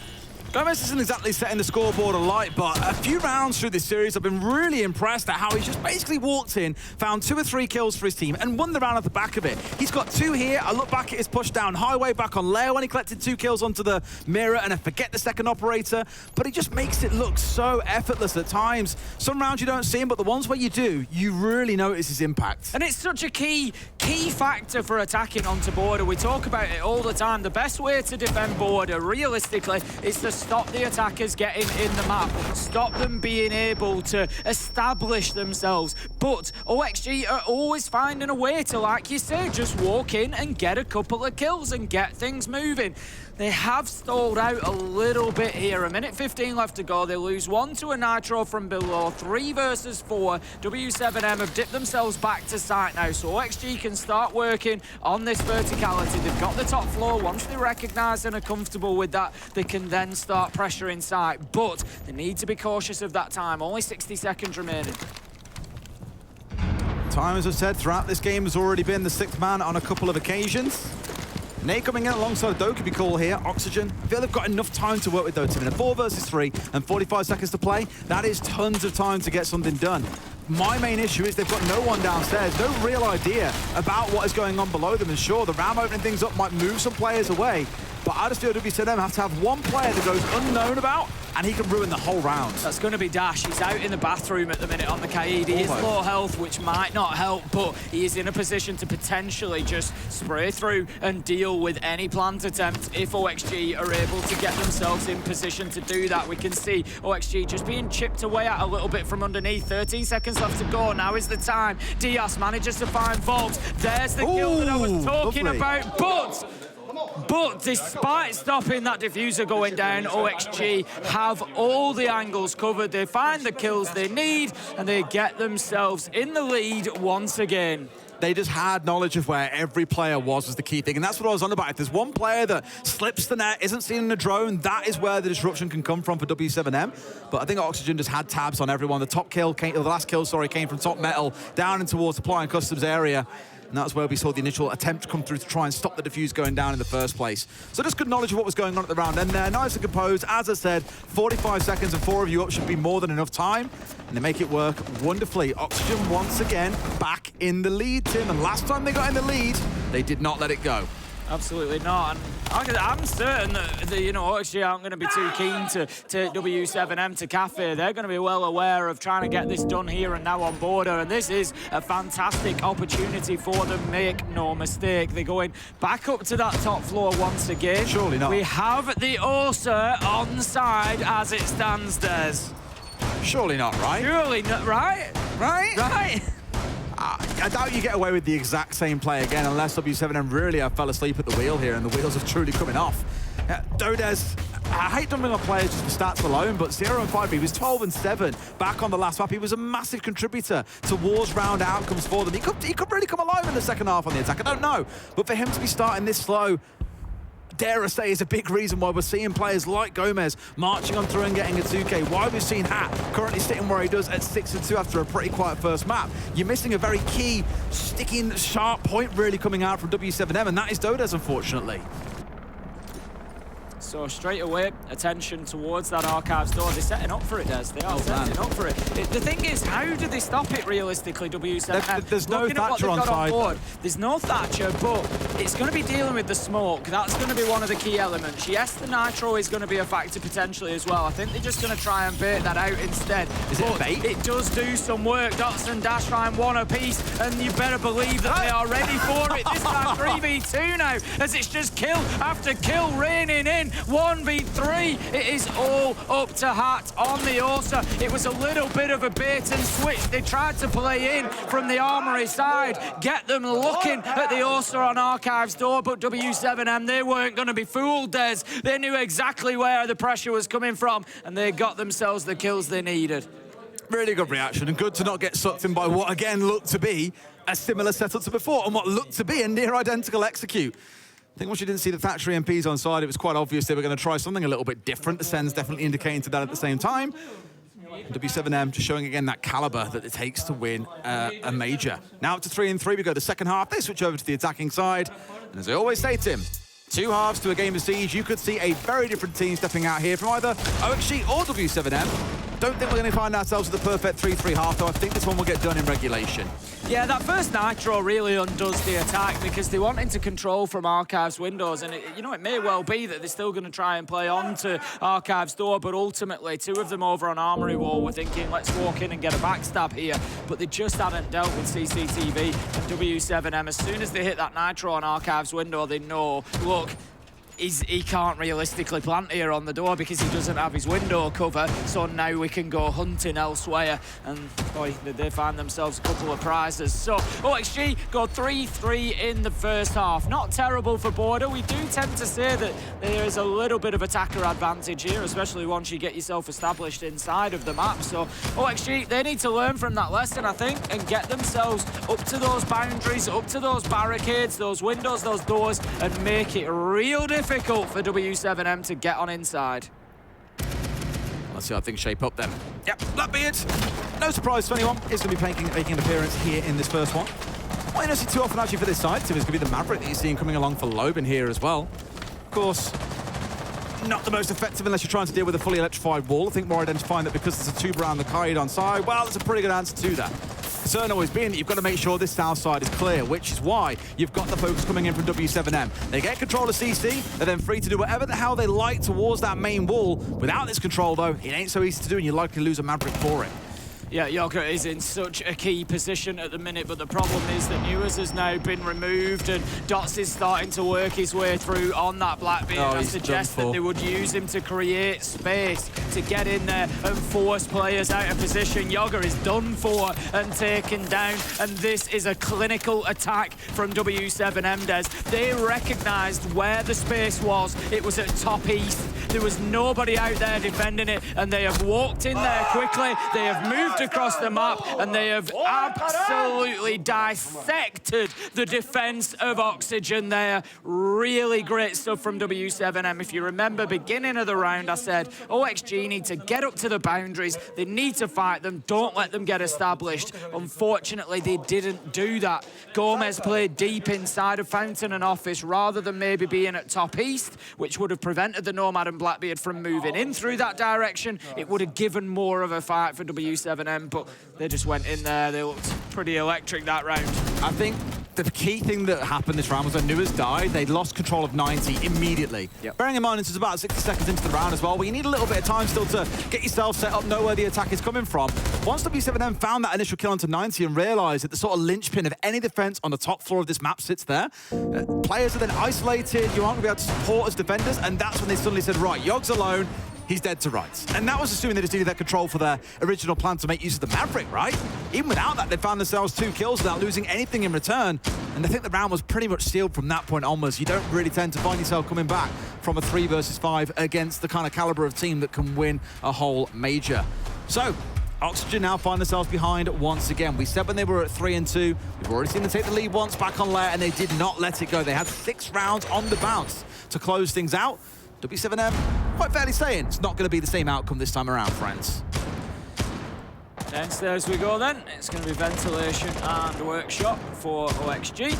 A lot of presence upstairs, as we would expect, but I would say the same thing again. They need to make sure that they don't let w7m in the map and to get established. As it is, w7m are already lining up towards office and east stairs, because guess what?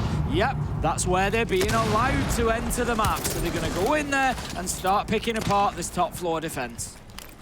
Already starting themselves onto the single wall into office as well from that balcony window, just opening up a nice line of sight straight through this top floor. Bolts has already fallen down though. It's a Thatcher offline, Tim. We had some really nice play from Diaz there as well from underneath. They put the Hibana pellets onto the office into Archives wall, and he went underneath with the Kaid and just shot them all off through the soft floor. So that's really helped this top floor defense to keep themselves in position.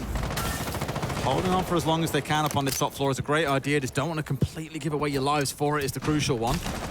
w7m surround themselves in. Dodez and Dashel moving in at the same time. You also got Doc starting to march on forward through Archives. He's been picked off, but like that, a kill goes one way. Immediate trade back with a C4. Oxygen still holding on to the numbers advantage here, Tim. Feels like they've done enough to be able to close this one out. Yeah, they've just dipped themselves back to site. I think, again, a good choice. They don't want to overcommit. They don't want to give those lives away. 3v2, they can now start playing angles inside of site. They just need to make sure that they don't give away any cheap deaths here. I like Gomez's position as well. He's just moved himself away into customs. He's actually been joined by Yoga, so they've kind of given up the site here and said, you know what, if you want it, w7m, you go and have the site, because w7m have only got 2 players, Des. If one goes into site, it then means it's an easy challenge for them to try and retake top floor here, Oxygen. I'm worried about this because Diaz has really pinned himself in and put himself alone, and like, what's he doing, man? He was repping. They knew that they knew where he was and shouldn't be getting himself picked off, and I thought, you dug so far away here from your team. You're in a 3 versus 2. Playing for trades is the way to go.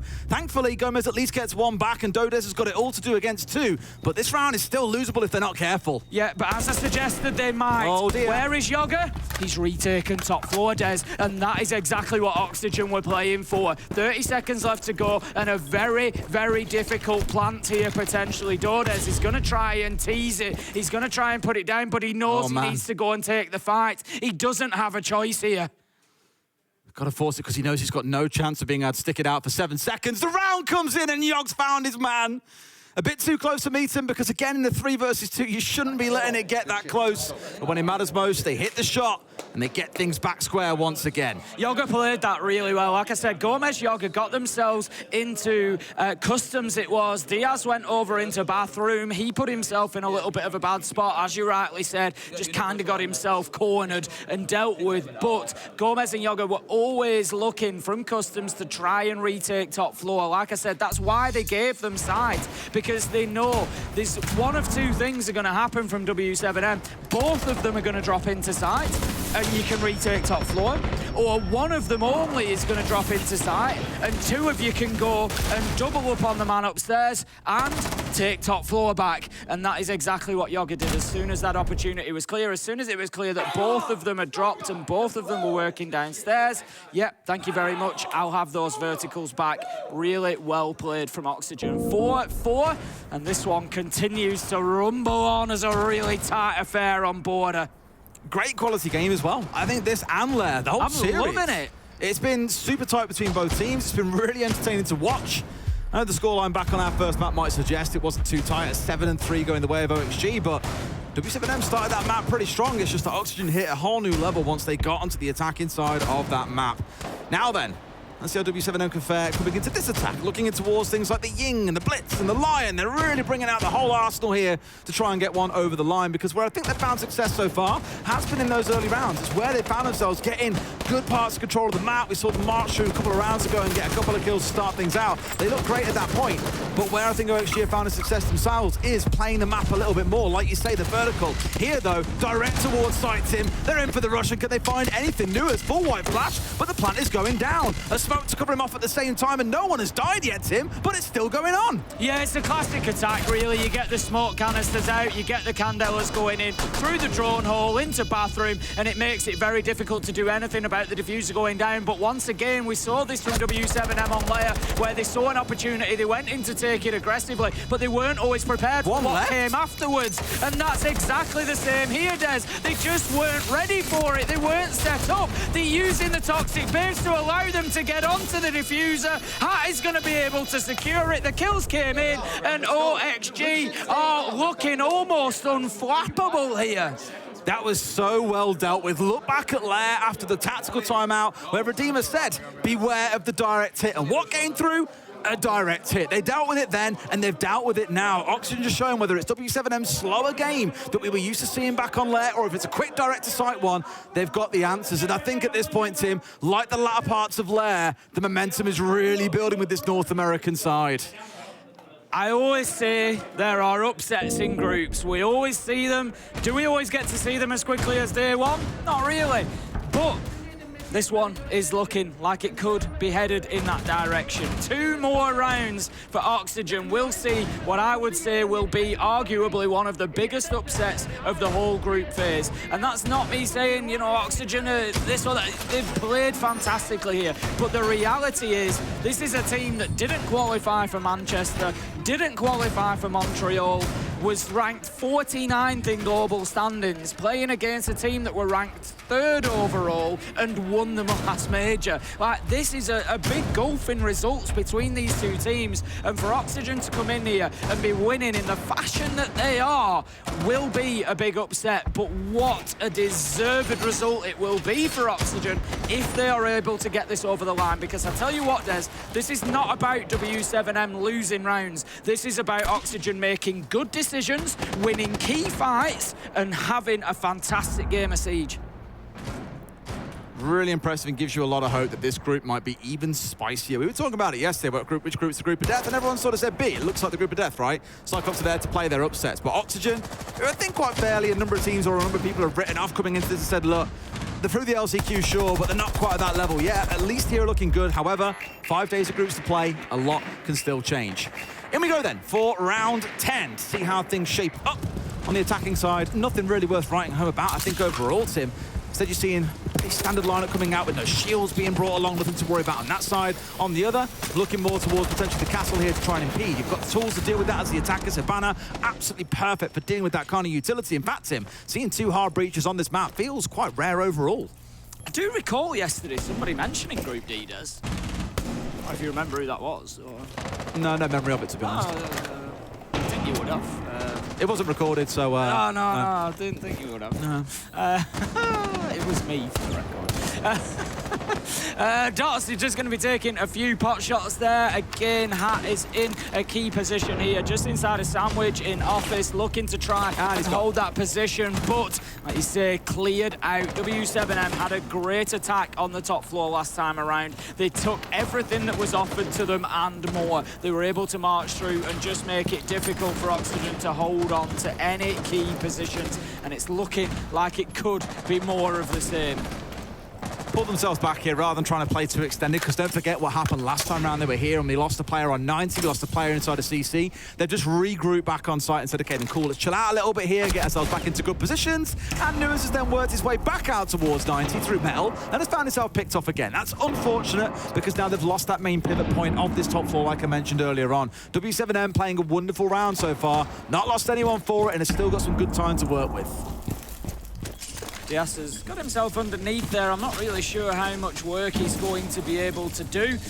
It's going to be a tough ask, really, to try and get anything done. It's also leaving The rest of Oxygen a little short-handed. Yoga and Gomez up on this top floor trying to hold on to site, but as one is cut down, Yoga is now pinned in the lockers area. Going to be taken down behind half wall, and that's going to allow Dots to get the diffuser down. Doesn't even have time as the flawless round is confirmed. Lobin knew that the last man was going to have to work his way from underneath. Cuts him down as he tries. That's going to be w7m taking the round and leveling things up once again at 5-5. They look very comfortable attacking that top floor, don't they? Like both times now. That was different as well because Oxygen learned from last time. To a degree, they abandoned the CC hold quite quickly and said, right, get away from there. We know there's danger in there. We don't want to lose a player for free. That was good. Nuers then works his way back out to 90, as I mentioned. Him being picked down exposes so much of the map where you know you then have no presence and no pressure anywhere else in the map. This kill here is the key one that I was on about. You've then got Office being pressed in, you've got off towards main wall being pressed in, and there's very little that the last 2 or 3 players on Oxygen that are sat inside the site can do. w7m just forcing 2 versus 1s and completely ripping them to shreds. A flawless round. Very dominant in round 10. Tim, dare I say that O word may well creep out here over the next 5 minutes or so. Wouldn't be day one without an ace and Des overtime. We will see whether this is the one that delivers or not.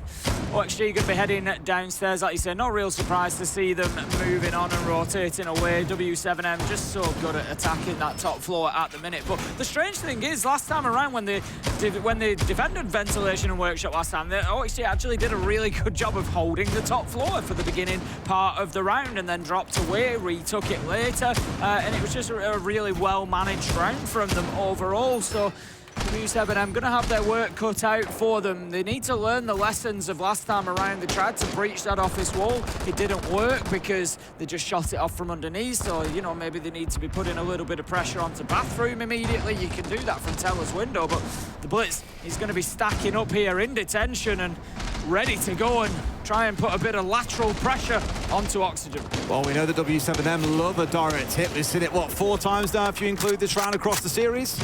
And Oxygen, as I remarked earlier, have dealt with them pretty well. They've been able to retake. They've been able to really put the fight back up against w7m. So that's where I want to see how this one plays out. Do w7m break that trend, or do they carry on buying into it? And it'll be Oxygen moving up to map and series points. Dots is kind of just lurking at the minute. He's looking to push his way into blue and take a little bit of ground. And I think he's now going to be pushing forward in towards start. And there he goes. The smokes will be deployed, but Yoga manages to pick up Dash 5 versus 4. However, the plant will be stuck, and that is now confirmed. That's it, Oxygen once again on the back foot against the clock, trying to work on that retake. We've seen them do it fantastically well so far, but the kills aren't coming this time, Des. Oh, and the Blitz is just feeding so much information for them as well. But now he's gone down to them without a shield. No call left on the Vault side here. They're basically out of the utility they need. In fact, as I say that, it comes back up, Tim. The call's coming through. The disable's going on. It's halfway done, but Vaults has got the vertical 3 versus 3. 2 kills come back over. They've got to find one more, Tim. They're down to the last few seconds as well, straight upstairs. This one looks a bit cut though, Tim.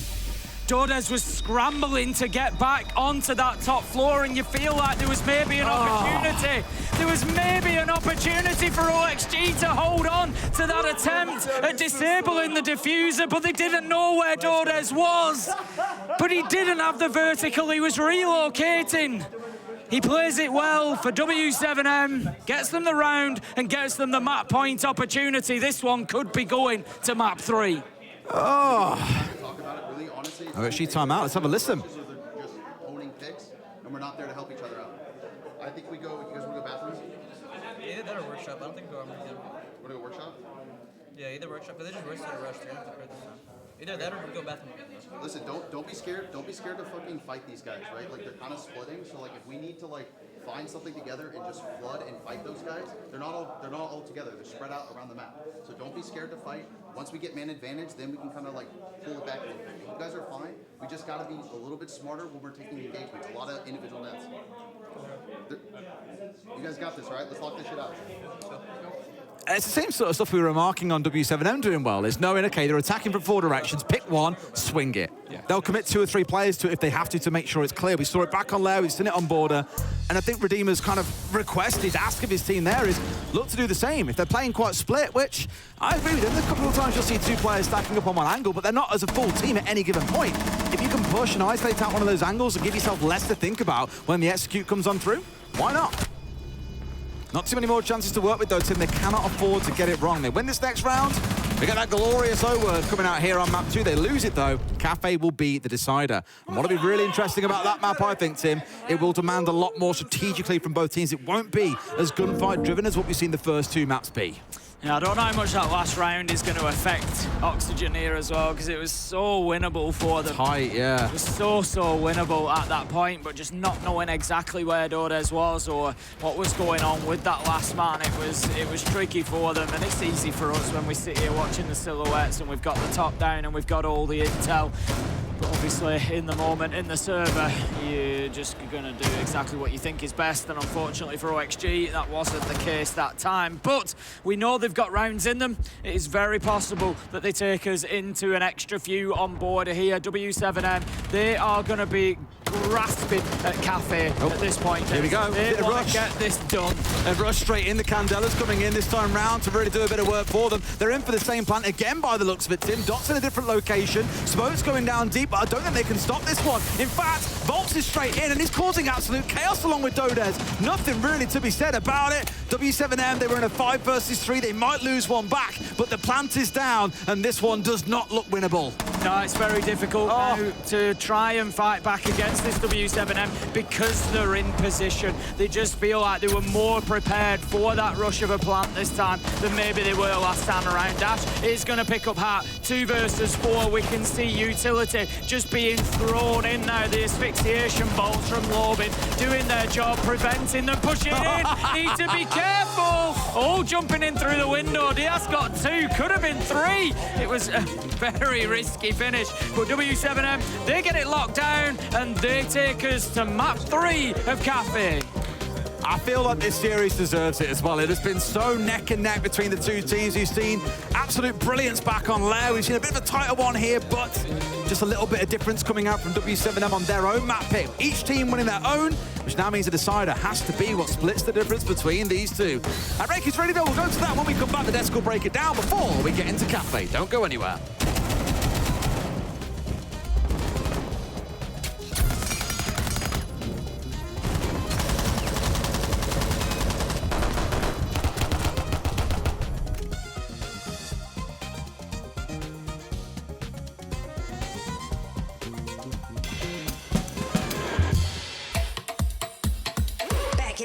Back it up. Let me take it back to the realness, feel this. Let me take it back to the realness, feel this. Let me take it back to the realness, feel this. Back it up, back it up. Let me take it back to the realness, feel this. Let me take it back to the realness, feel this. Let me take it back to the realness, feel this. Back to the back to the back to the back to the back.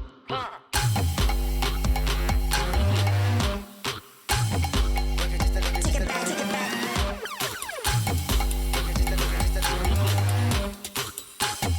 Back it up, back it up, back it up, back it up, back it up, back it up, back it up, back it up, back it up, back it up.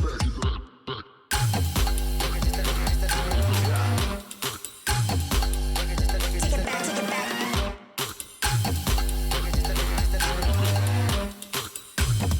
Back it up, back it up, back it up, back it up.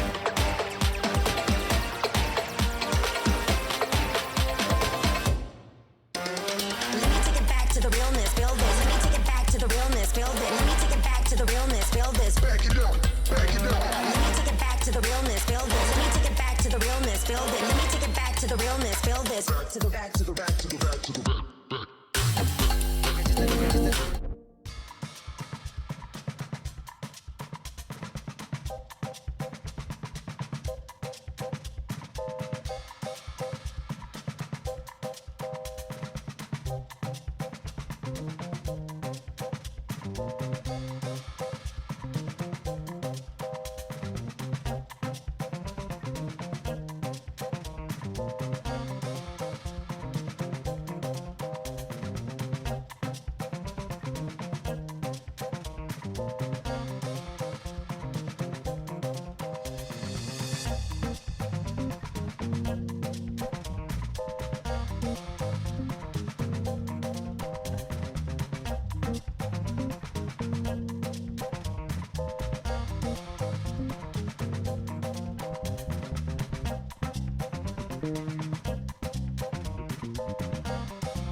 The Bulls charged headfirst into what was probably one of the more entertaining maps I've seen in Siege in a long time. Back and forth, to and fro the entire time. But ultimately, w7m, they right the wrong from the first map, and now we're headed to a third. Yeah, absolutely. I mean, I love a border map. I just, the aggression that you're able to see, the gunfights. I mean, OXG came out the gates with this Archives rush. They were able to win it through, and I really like the strategy that OXG was bringing throughout the game. But w7m, same thing we saw from the first map, was they were just trying to rely on gunfights, big plays, individual plays, to shut down OXG. And I believe as we watched that progress, w7m got into the heads of OXG. The gunfights shattered their confidence a little bit, and the strategy that we saw from OXG that won them Lair, we didn't see them anymore. And then it was just sloppy back-to-back rounds. Very basic ways that w7m won, holes through the floor, and a fast rush with nobody there. Those are ways that OXG should not be losing rounds after how good they looked at the start of this border match. Yeah, I mean, I do want to say, I think both teams started to respect one another a little more in terms of pacing and how the tempo was being set for both teams. Some teams were getting really aggressive one round, while the other then was playing a little more passive. And it was really a back and forth. It was a ping pong match, to say the least. But then towards the end, I mean, the rushes that were happening, the fact that OXG let that rush get off twice. Yeah. And for the fact that the last round, they weren't there to counteract that because originally they previous won with the retake, just goes to show that they didn't show the respect in that last round. But even for w7m, in the beginning of the maps, I mean, what they were doing is OXG was doing such a good job at identifying where the holes were, sneaking up, getting some picks, taking some of these entry points, where w7m then started to capitalize, realize that that's where the mistakes were happening. Then it turned into that ping pong match. But a big player that really stuck out for me towards the end of this game was Dotaz, especially in that second to last round with that huge clutch where, sure, Oxygen should have just stuck the defuse, but we have the top-down view. We know what it looks like.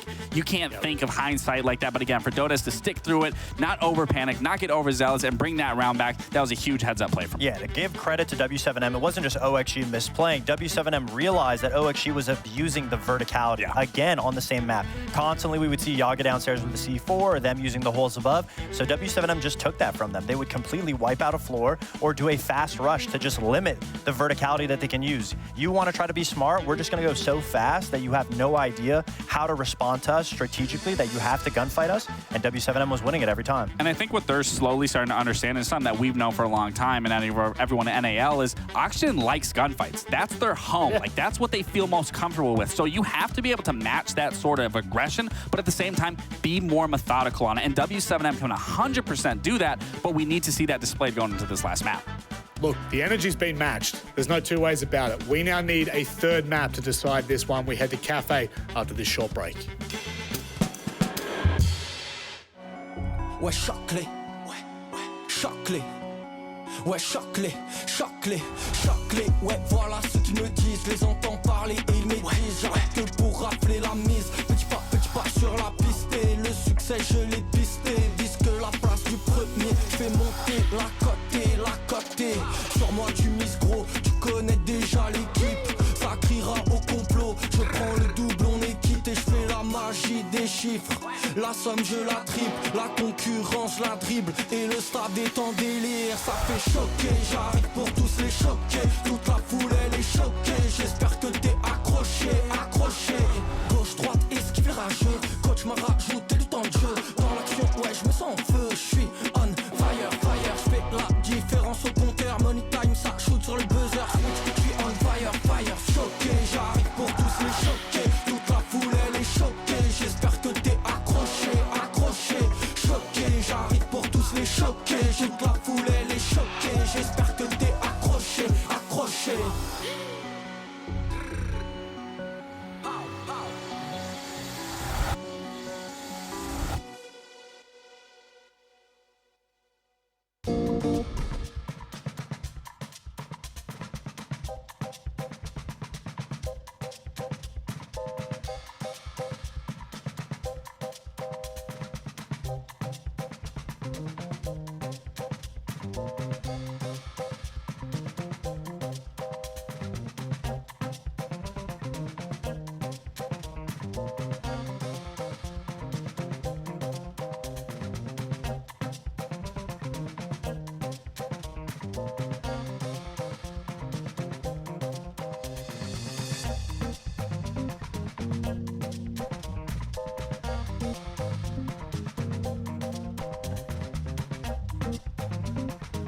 Oxygen have definitely made a statement in this series, and they are looking really solid to kickstart their SI25 campaign.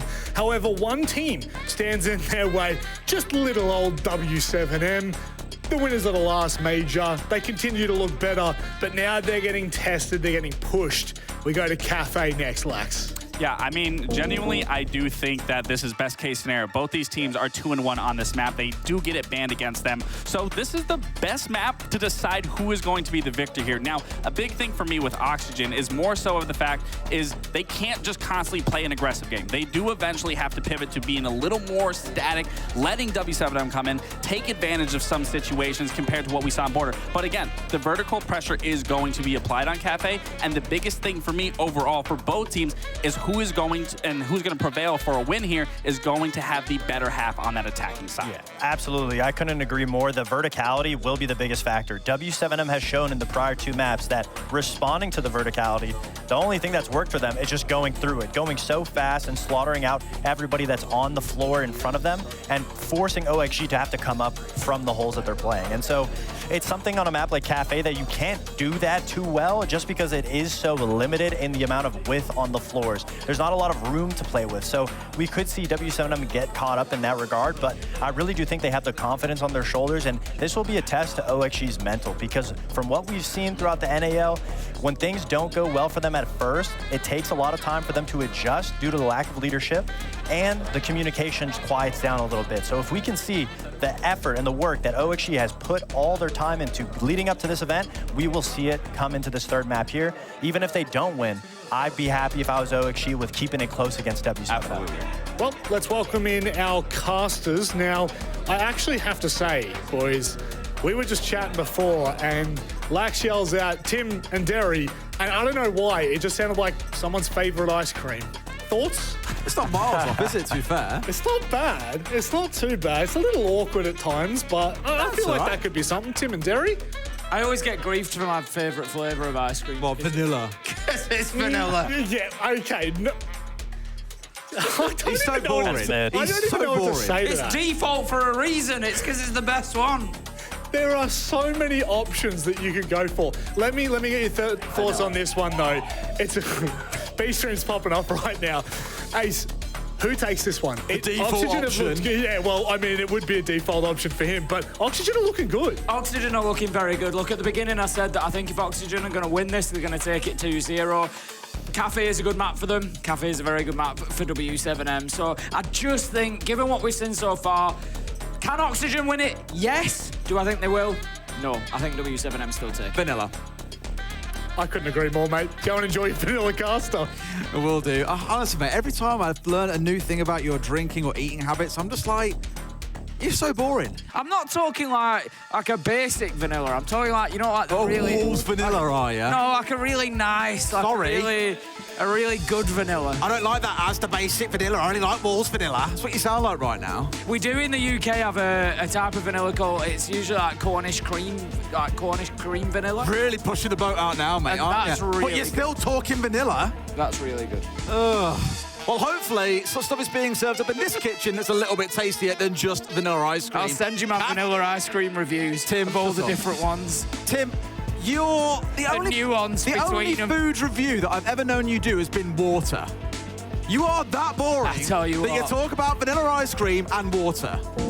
There's a lot of variety. Well, then drink your water. I can see the glass in your hand, mate. Go on, you do that. And There's a lot of variety in different waters. Yeah, I will say the NA water is pretty good. That is crap. I haven't enjoyed it so far. W7M start the banning phase off, though, here on Cafe. They will be on the attacking side, it's worth noting. And they're going to take away the Ying as their first ban. Yeah, we'll see what else follows. We've seen a lot of shield bans. We've seen a lot of Blackbeard play, so maybe Oxygen will look at taking that away from W7M. We'll see right now. No, it's going to be Monty instead, so I was right with the shield at least. Yeah. Not too much, like I said, not too much of a surprise. We had the shield nerf, but they're still very viable, and they're just great at creating space and just getting in there and forcing those defenders out of positions. So Valkyrie will be the first defensive ban that we see, and then W7M will round things out, not taking any time at all. They knew exactly where that was going. It was going to be Mirror, and that shapes things up. They banned the Mirror away back on first map, it's on second map as well, on Border a moment ago.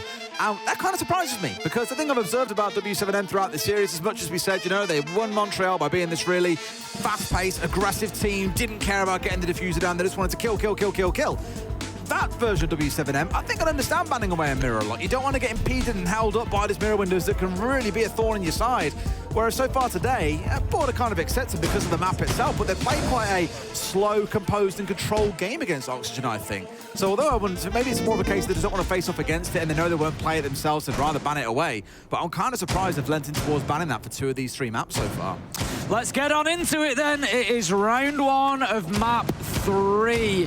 I'm not going to talk about where this one might end in terms of score, but as the desk said, watch that attacking side. Whoever can manage that side better may be the one that comes away successful in this map. W7M, they're going to be the ones to start an attack. They're going to be attacking down onto the basement. So we ask the age-old question, will they go in and try to get above and use the verticals, or do they just come in direct to site, which we've seen W7M do a number of times on Border. The lineup says it's gonna be the former. Get in there, get the buck, get the ram, get the tools working, and rip up that floor of the mid floor. Very extended hold coming out though from the defenders of Oxygen here in the basement. More lateral than it is like vertical. You have got Gomez and Nurs for now at least holding up on the second floor just to put up a bit of resistance, but I expect them to drop away quite quickly.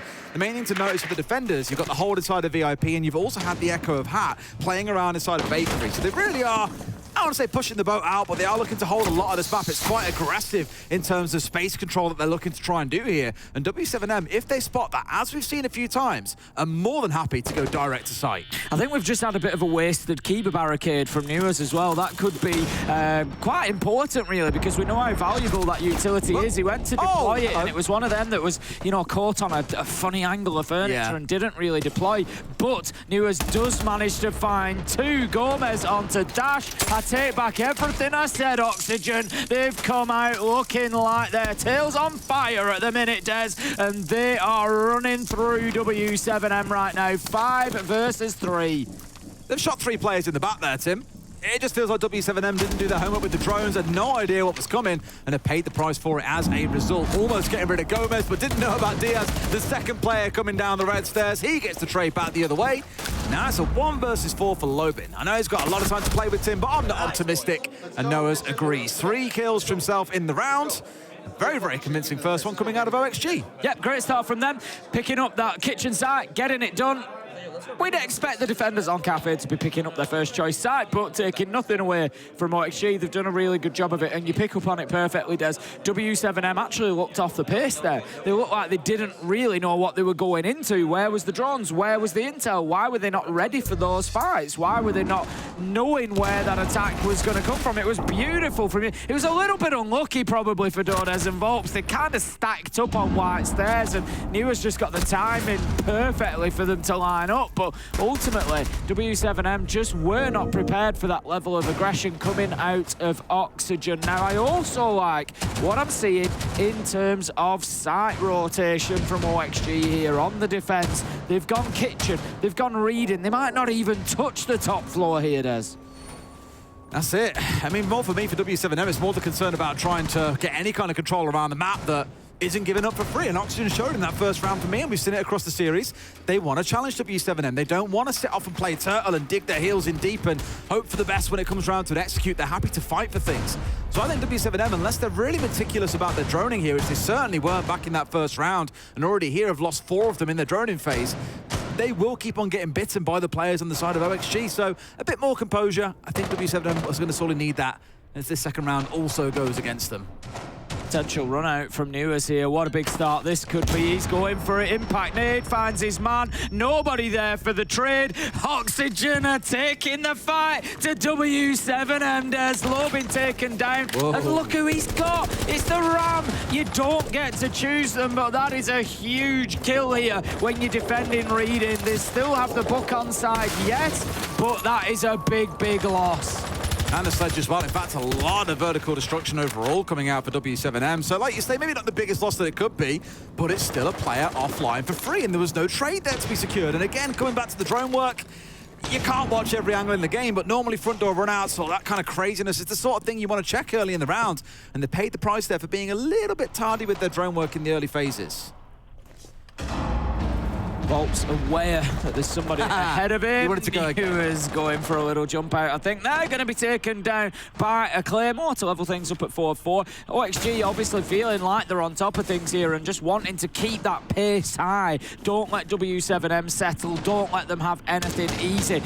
It's causing a little bit of a problem for them, but not much here. They kind of just leaving him out in the cold. Volps is doing the work on the book. He's in cocktail, ripping the floor up. It's not a massive problem because Dodes is kind of holding Hat in position at the minute, so manages to find Gomez as well. Dots takes down Hat. Much better from w7m here in round 2. This again, really good response to what came out there. Gomez coming up red stairs. Brilliant call from Hat. He says, okay, no other guys on piano stage. A 2 versus 1 is formed, but w7m are almost using the piano player as bait there, knowing that Oxygen are likely to go aggressive and try and punish that solo player. So just really good bits of team play coming out of both teams, but w7m, they've been one step ahead so far in this round, and that is why they've got this 4 versus 2. Yoga can't quite find his man back on the white stairs there, so we're going to see a Vulcan canister detonated as well to prevent any drop coming through into Laundry for the time being, but there's lots of seconds left on the clock. 40 for w7m to continue working with. They've got everything they could wish for on the vertical angles. The sledge of Dash is continuing to rip up the floorboards there to gain angle after angle. It's just about just now getting that diffuser into a position to put it down on reading door, and that's going to be the next step. But here comes the round they're looking for. If Yoga gets his first kill, then this could really unsettle the execute coming out from w7m. Diffuser is now going down. Flash is at least keeping him at bay. Down goes one more. Dodes on fire in the round with a 3K. And Yug might try his best, but it's going to be a closeout for Volps. w7m taking the round. Yeah, w7m again looking pretty good there. They suffered that early run out from Newers, managed to get the nice opener onto the Ram, took down Lobin, but w7m had stacked the lineup with so much soft breach that it just didn't really make a difference. I like what they did with Hat as well and how they dealt with that situation and just basically went about their business around him. So that levels things up at 1-1 before we move into our next round. Really good recovery, to be fair, to lose the entry as well. Like, often you'll see teams, when they get the entry kill, they're going for about a, 70 to 80% likelihood to win a round. Really good recovery, really good baiting, I think, is the most important part. I mentioned it when we had the player up on the piano upstairs. 2 players pushed in from Oxygen, and w7m almost used that as a trap to secure a couple of kills themselves. Really smart play, and again, a very difficult situation, being down to 4 versus 5. but it's the sort of stuff that makes a major champion, Tim. It's always that question about how does this third game go? I honestly really don't know. Like, I think it feels like w7m should walk away the winner, but with Oxygen, how they played, you know, first round was well, they see them across the series play really well. Probably feels like overtime should be the only answer. I don't think we've ever crossed off Freshers bingo card on day one. I don't think so, no. Map 3 overtime. We've had overtime quite regularly on day one. I think I'd like to go back. I think we've had overtime on day one of every SI that we've casted. But yeah, we've never managed to do the map 3 overtime and cross it off on day one. We'll see whether that's a road that we are destined to go down. Honestly, it kind of feels like it is going to be the way these two teams keep battling back and forth, and whichever one comes away with the w7m rush is in. I was going to say they go in for it again. The Blitz moves straight in. We'll see the smokes, and they're going to get into position and start putting that diffuser down. What can Oxygen do about it? They've got no vertical on here. They're trying to fight their way back in. Dordes is going to catch out Yoga. Gomez is there for the trade, but it doesn't matter because the diffuser's down, and now OXG are on the back foot and working against the clock once again. Hat's really got a kill. Got to get a kill here on Red, I think, to make this work out for them. Sees the one, and it's a great kill that he gets. But knowing there'll be one more on the window, and you've still got the Dokkaebi ringing out, so much working against him. You've got to see for in back pocket, my man, no! Exposes his feet and naturally through perspective loses the kill. In comes the Blitz at the same time, but can they make it work? No, they cannot. w7m absolutely love their rushes, and we've seen a bit of mixed results earlier in the series, I feel, but as time has worn on, they've got far better at seeing positive outcomes from them. Yeah, Dot's played that really well on the Blitz. After the plant had gone down, he just moved himself through into train and just held in that position for a little while, knew that he was on hand, knew that he was close to that diffuser and could get in there and challenge quickly if he needed to, and that's exactly what he did at the end to get it over the line. w7m, for me, Des, feel like they've just got a little bit more air in their lungs, they've got a little bit more energy in their muscles, and they're kind of pulling ahead in that race towards the finish line. Given how scrappy the game has been at points where w7m has shown that slightly more slower, composed play style, I think a map like Cafe, as we remarked, probably is better for them. Lair was very chaotic for a Lair, to be fair, overall. I mentioned the constant swinging coming out from w7m. Didn't want to let OXG settle at any given point in that game. Border is border.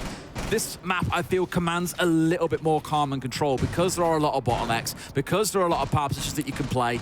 It's sort of forcing both sides to have to adapt, and I think w7m are the ones so far, as you can see by the scoreline, and even coming back from a 4 versus 5, are the ones that are looking the most comfortable. It's not surprising, given it is their favourite map of all the maps that they can play.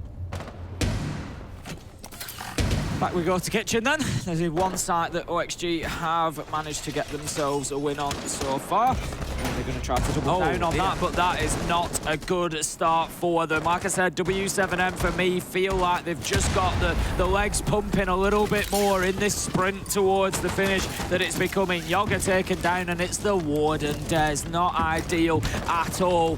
Potentially suffer. There's only a couple of flashes on side, which is at least a good thing for OXG, but still, the Warden tends to be a real linchpin in most defenses that operator is present in, so somebody else is going to have to take over that space. I'm not sure exactly where he died, whether it was onto the bottom white stairs doorway, whether it was in towards bakery double door or small bake window. One of the three was where he went down. I guess we'll see it in the end of round replays, but whether or not he's trying to go for a spawn peek or just got caught off lucky with those soft barricades being shot at, I don't know. As you say, quite a critical one to lose. Those flashes now become far more potent, of which, to be fair, there are only 2 to me. I haven't got to worry too much about it, but it's still a gun that is not going to be available. And Yoga, as we remarked a couple of maps ago, is having a great time so far too, really making himself known. This map, yes, it's been a slow start for him, and w7m, one's in a good position here with all 5 players alive, and both Dokkaebi calls about to become available to them. Thought Lobin was maybe just going to pressure from wedding window there, but steps away and get on the drone and maybe look to push in through main and into court check area and try and apply a bit of pressure from there. Gomez is the real problem for w7m at the minute. He's in VIP, he's not been moved. We can see his shield is still present as well, so they are trying to sort of prod and poke back there, but not really finding the answer. 3 versus 3 as a couple of kills come in. Diaz was there to support Gomez and just keep them locked in that position. He does the same again with a kill onto Volps, and that is really important for OXG, just holding on to that VIP side and making it really really difficult for w7m. They never made any real progress on that ground floor level, and that hold of VIP was a big part of that reason. Really well played from Diaz and Gomez that round. I think the Vulcan canisters really doing a lot of work for them there too. It didn't matter that they managed to find the Warden early in the round, but the Blackbeard, you can't look at as the big entry point for your team. It's sort of his role, right? He's a shield bearer, he's got a big gun, he looks forward to come and do some damage, but I think being held at bay by those Vulcan canisters.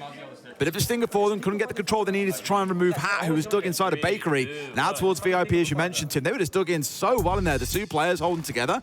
And what I thought surely would turn into a w7m win has gone the exact opposite way. And in fact, no, it wasn't on the white door, it was in fact on the white garage door wall, as you just saw there. Stinger to die in that way, but paid the price of being in a bad place at the wrong time. OXG definitely liking the bottom floor there and getting the win on Kitchen once again, but in all honesty, it probably won't be enough if that's the only site that they can lock down. We're going to see them going up to the top floor this time. It's going to be Bar and Cocktail. w7m, I think they're going to be fancying this. If they can get the next two sites like they did in the last rotation, they're laughing. 4-2 on the attack of Cafe. That should be not quite a done deal for w7m, but it's a big step towards having this one in the bag. So, OXG, they need to shake things up now. They need to get a win somewhere other than Kitchen. They do. But the two teams, as we said back on board, Tim, they're staying neck and neck already. Both teams have had brilliant moments, and in fact, both teams now have won a round where they lose the entry early on, and yet still come back to recover the round in pretty dominant fashion, to be fair. Both teams showing they're very comfortable in this map. It's not, although yes, it's w7m's favourite map. Oxygen look very, very happy to play. In fact, I think they've both got the same record on it over the last 6 months. Both 2-1 on it. Both like to play it. Very rarely have banned it away. In fact, both have banned it away twice. And it's been banned away against both teams about 10 times or so. So in terms of map preference, you're actually looking at a map that both teams love. Prepare yourself, Des. You're going to hear me say that I actually prefer the top floor site. In these circumstances, I do prefer this for OXG, given how w7m were able to just take such easy top floor control and use all that verticality when attacking onto Reading, for example, and the rush that they played into Mining. I just feel like this gives OXG a bit more wiggle room. There's less space for w7m to work with. They're going to have to try and get themselves into piano, and that's all they've really got. They can't get above, they can't really use the verticals, and I feel like it could suit OXG a little bit more. But saying that, Dots and Lobin managed to pick up 2, but as I've said, OXG, they're able to continue fighting back here. Yoga manages to find one on the return, 3 versus 3. We've got the man in the window. This is the problem with this white window. It restricts all movement down it, but also from you playing inside a bathroom, which is such a key power point to keep control of Piano itself. It's now gone against them. Just 2 left standing. DS and Yog to hold, both dug inside a Cocktail, and w7m have got all the time in the world to work with him. They've been really good when they've got this man advantage in the clock to work with, to not then make silly mistakes that cost them rounds. In fact, dashes out on a drone. They want to know what's going on before they start their push forward. Yeah, this is it. They pretty much pinned back into Cocktail now. Dots is tickling the diffuser, looking at potentially putting it down.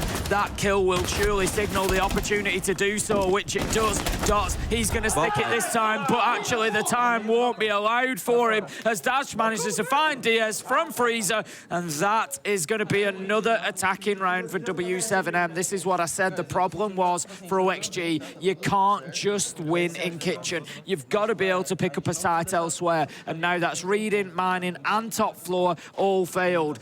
I felt like that could be a better site for OXG. Like I say, there's a little bit less map to manage. There's no verticals to worry about realistically. But even still, w7m were on top of them. Beautiful stuff.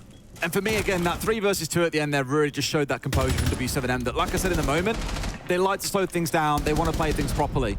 We have that beauty of seeing the overhead view, but where one was making the diffuser go down, the other two, it wasn't like a full-on sprint to try and get a sideswipe off. They were pushing forward together at the same pace and looking to secure kills, like laser focused on where those last 2 players were.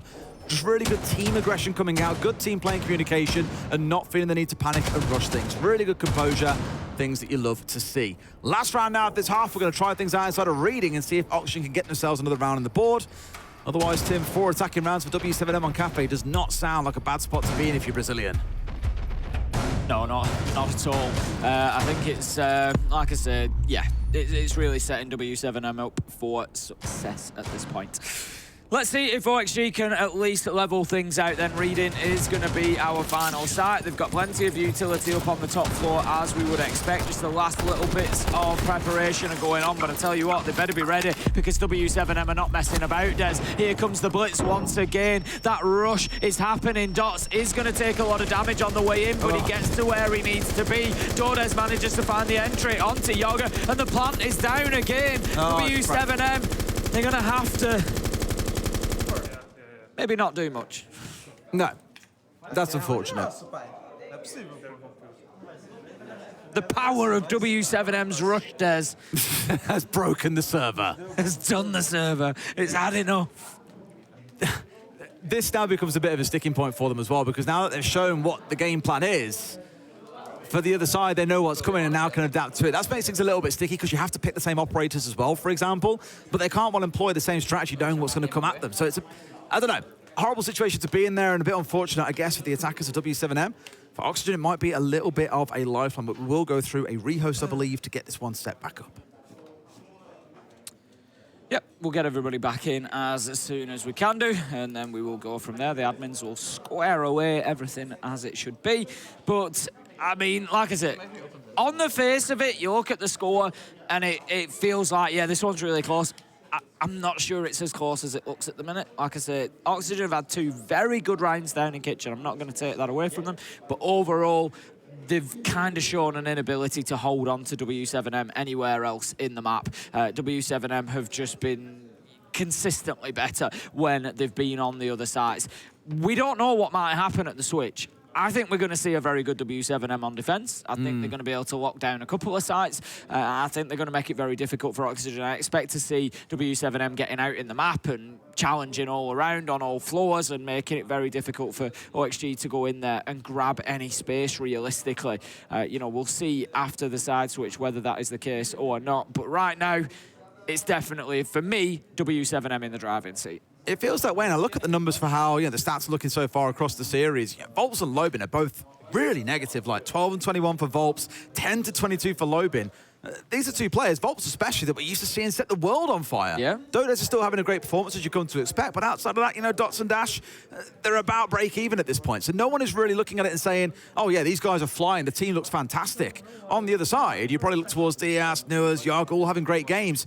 But it just goes to show that based on numbers alone, w7m look to be doing, air quotes, worse. And I imagine that is mainly based on the way that Lair played out. Yeah. But you would never guess it that they're the ones who feel like they're in the driving seat and the momentum sits with them on Cafe based on those numbers. And looking at w7m as a whole for the tournament and looking at this performance, I'd say the same as I often do, and that is you don't want your best performance on day one. At a tournament... I'd have it every day, Tim. Well, yeah, obviously you want to come in and have your absolute best performance every single day, but the reality is that's not when you want your best performances. When you look at the tournament as a whole, you need that form to be coming at the right time. So if w7m come in here and get a 2-1 win and it's a little bit scrappy at times and OXG put up a good fight, w7m aren't going to mind that because, like I said, you've got to be able to win the hard games and then you have your good days and you win the easy games. And you would much rather that comes in the quarterfinal. You'd much rather that comes in the live stages and gets you to those big games. So, yeah, w7m I don't think are going to be too concerned overall. It's been pretty solid from both teams. I think that's the important thing to recognise. Both of them have turned up. Both of them have played a good game. Both of them have had their moments. There's a lot, I'm sure, for other teams to look at here and digest and take away. w7m and the amount of rushes that they've played. Is that something that's going to continue? It's certainly something teams are going to have to be prepared for. Having it in their wheelhouse, I think, is the most important part, right? Knowing that they can bring that out at any moment. You can't get comfortable against them and just assume, oh, they'll play this slow, composed game and we should be ready for that. We're out there extending quite far around the map to know where the main push points are coming from. You do that and they rush you. It's so hard to deal with them. And again, I'll come back to it from earlier. We heard Redeemer mentioning it, being aware of that direct hit from them. They've done it half a dozen times throughout the series now, and I imagine a lot of teams that are watching this or analysing it back will be sat there thinking, yeah, that's definitely one to write down and be aware. They'll pull this out 2-3 times a map if they have to, if we feel that they're seeing a gap to be able to exploit. But that's the beauty of the game. I think is not having a go-to cookie-cutter way that you approach every round. Being able to change things up all the time, taser try and upset the other side is good stuff. I think we're going to be getting back in very, very shortly. We can see there Redeemer just clapping the notebook, getting the team energised and ready to load back in and get back into this one. We will be going back in It was w7m still on the attack defense. I think we're not 100% in the clear yet, question mark? No, I don't think we are. We will get, I think, the reason that I said we've got a screen where we can see the game and it would load in with w7m on defense, I was like, oh, I'm pretty sure that's not right. Yeah, other way around. So we will get that sorted and we will get back in it. Oh, I take 2 seconds to juggle things about and get everybody sorted. But yeah, I think one way or another, I think we're in for a fascinating ending. I've got a feeling that w7m aren't going to have it all their own way on defense. I think that OXG are going to come in and have something to say about that. I just don't know if they'll have enough, but we will see when we get there. It's ridiculously close, and that's the important part. Quiet time now, children. Is that kind of golden rule in case you weren't aware. During a technical pause, you are not meant to communicate. The only time where you can communicate with your coach, or in that case, it's during attack timeout. The team itself, only when the game is actually active and ongoing, which at the moment it's not, as we work our way through these technical issues. But I can see on my other screen now that everyone is rejoining into the lobby, so give it 30 seconds or so and we should be good to go. Sorry about the delay. I know we're all keen to see how this one wraps up. It's one of them games where it's like, it really doesn't need any help building the tension, does it? But then you have a break like this and it's like, it puts you right on the edge of your seat, wanting to get back into it. And obviously the impact that it potentially has on the players. w7m had some good momentum building, and now you have this couple of minutes out of the server. You've got to get back into it, and you know, maybe it has an impact. Maybe it just gives Oxygen that little breath of life that they need to get themselves back into things. People now setting their invites in order. I'd break it down a bit as well, in case you're curious about why sometimes rehost can take so long, is players have to rejoin or join the game in a certain order, so it syncs up with player cams and things like that, and the scoreboard lines up right, all that kind of good stuff. So you do have to wait for everyone to join sort of one at a time in the order they're prescribed, rather than all 10 players accepting an invite at once. Delightful slurping sound there. That's really weird. Perfectly timed laugh. Thank you for that. Getting in Brilliant. on the action. Absolutely, throw yourself in. Can confirm that w7m are now on the attacking side, so I think we're all good on that point, I Tim. think we should be good to go. For me, again, come back to what I said earlier. It's a real difficult spot to be in. Look, rehosts are going to happen. It's the nature of a game that there will be technical issues in the game. It happens in every sport at different times. But for me, the real confusing part about this, or no doubt frustrating part, is that w7m had already showed their hand in that round. They'd already rushed. Now Oxygen know that that rush is coming. They can adapt their setup slightly to be able to deal with that. And so w7m have to change their mind about what it is they do in this round. And that could be what looked to be a plank going down, and almost certainly a round victory is now back into the mix. And it's a 50-50 once more. It's just one of them things. It is, sadly. It is the nature of video games, unfortunately. You know, these things are going to happen, and as a team, you've got to be able to just roll with the punches, get on with it, and do what you need to do. And that's exactly what w7m will do. They're not going to think over too much on that. It'll just be back to the strat book, back to the plan. Which option do we go with? And, you know, we roll again, and we go into round 6, which is exactly where we find ourselves. Last round, before the switch, before Oxygen move on to the attack, OXG, for me, this is a pretty critical round. They really could do with winning this one, leveling things up 3-3, and it gives them an opportunity, at least, if they're able to have a good attack in half, maybe to get something out of this one. If w7m go 4-2 at the half, I think they probably pick up their first defense, because it would be their primary side choice, where they're the most confident. They maybe go 5-2, and at that point, if you're OXG, it probably feels like it's slipping away a bit. It does, and I think the nice thing here is, they've been given that sort of grounds to change out their comp if they want to. Haven't got to stick with the same setup. That's good. A couple of things have stayed the same, but no Dokkaebi, for example, no Blitz on side, no Lion, no Blackbeard. The only thing that was consistent was the Thatcher. And it's the Thatcher that's gone, and that could be a real key component. The Kaid is on site. Got the Tubarão as well to support and prevent any hard breaching that they're going to try to do to move across that top floor. The electric claws have actually been applied to freezer wall into piano and washroom wall into piano. So they are really trying. You can see all the electrification there in front of you. And OXG are just trying to prevent w7m being able to move their way across that top floor and get the verticals above reading again. And taking down the Thatcher, you don't get to choose those early picks when you're looking out of a window, but they could not have picked it any better. The twitch is going to be so important now, but getting a drone into position to clear that electricity is going to be super tough. Time. A little bit unlucky there, Newers. He's going to be breathing a sigh of relief to walk away with his life intact. Very fortunate, and largely now going to ignore this top floor, which means they'll have to keep a player upstairs in piano to watch this hatch if they're making use of train to try and pull an execute off. Honestly, at this point, you probably start looking in towards reading, I'd expect. Get that top floor, and then start looking for an execute on that side, because now trying to push in through the electrified walls of that top floor is going to be really, really tough. It is. Dots is going to find himself in position now to potentially think about putting this diffuser down. He just creeps on inside the site. The question is, are OXG aware of this? And if they are, is there anything they can do? Because they might find themselves challenged. He's just walked in and put it down. That is a big mistake from OXG there, Des. They've got away with one w7m here. They continue to do it, whether it's the rushers, whether it's the sneak plants. We see one just being downed as well. 4v4, and this is not looking good for the NA side. Dots is cleaning house here as well. He's the one who's got it all done, got that diffuser down, crept back out towards Train, and got 3 kills for his time as well. Lobbing on towards Yogg, and Volts with the close. In a way, it feels justified given how things are going before the rehost, but that feels like a big slip up by OXG to let that one go off. I think he identified, the reinforcing the wall. I could spray the wall and try and kill someone, but why not plant while there's all this noise going off on white stairs? Just a really good read of the situation.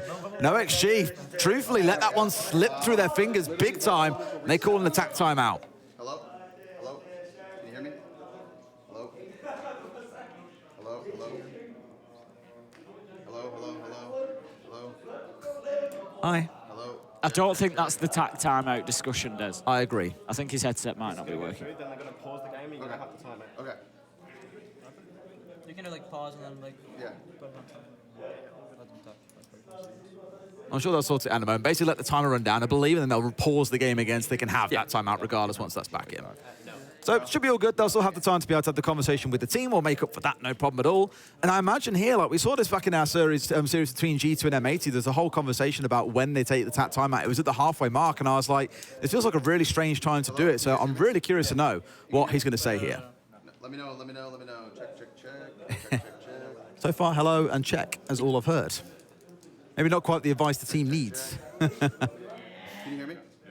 There we go. Hit a full mental reset. We're really good on attack. The biggest thing that I noted is on all the defenses, bar, basement, and actually just the 3 sites, reading, mining, all that, they hard fight Cigar. So we need to make sure we're just getting fast entry points into like the other, like the bottom part of the map so that we can go for picks, because I don't want us to be sitting outside Christmas because they hard fight it with a zombie and mute and Cigar. So so don't sit outside the map trying to hard fight the entry points. If we're struggling, let's get inside the map, let's just get some picks and then work from there.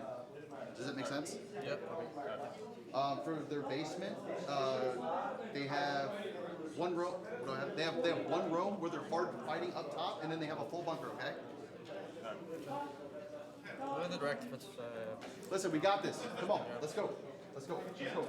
Come on, come on. Kind of twofold in a way. One, hard mental reset, like, look, that's it, done. Now we're focusing immediately on how we play out this second half.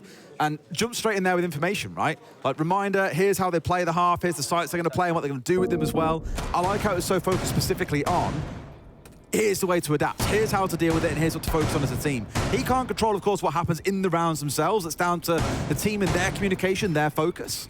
But I'm very impressed with Redeemer's timeouts. I've enjoyed what I've heard from him.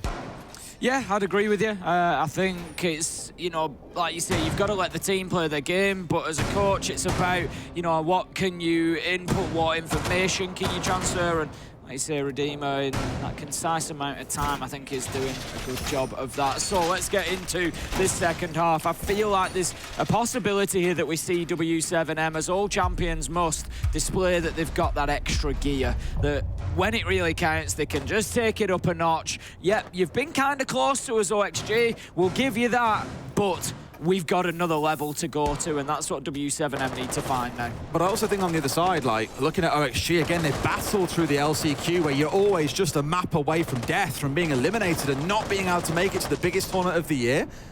Not many expectations sat on them. Again, the NA underdog is how I describe them coming in towards this series. No pressure. For themselves, I mean, at this point, the only pressure is on themselves to deliver. So I'm really excited to see how these next 6 rounds play out. Volps is desperately waiting to go out of this window. You can see it's already 2 hit at the bottom. He's waiting for that rappel sound. As soon as he gets it, he's going straight out of there. I'm not sure whether Hat is sort of prepared and aware or not. There's certainly not any claymores or anything down to do any damage. There's none available on the side of Oxygen, so they need to be careful here because volts, he could well. Now they know. There you go. That is what I wanted to see from OXG. They are playing a good game here. They are paying attention. The due diligence is being done. They're building a good picture of what's going on ahead of them, and they're not going to give w7m anything easily. But the problem is, Lobin, he'll take it the hard way as well. He's going to cut down Gomez. 5 versus 4. Look at the drones at the top left corner of your screen, Tim. They've burnt everything trying to figure out what's going on up here on this top floor. This isn't even the site, yet they've been able to unsettle Lobin. They've not got rid of Volts, and now they've got full control to do whatever the hell they like. Not the best start from OXG here. Really going to have to rely on some instincts or a utility jump to make this one work. They've got 4 smokes to play with, 2 flashes. You've got the Sense light screens. There is a lot they can do, but there's a whole map to work through before we can even think about that.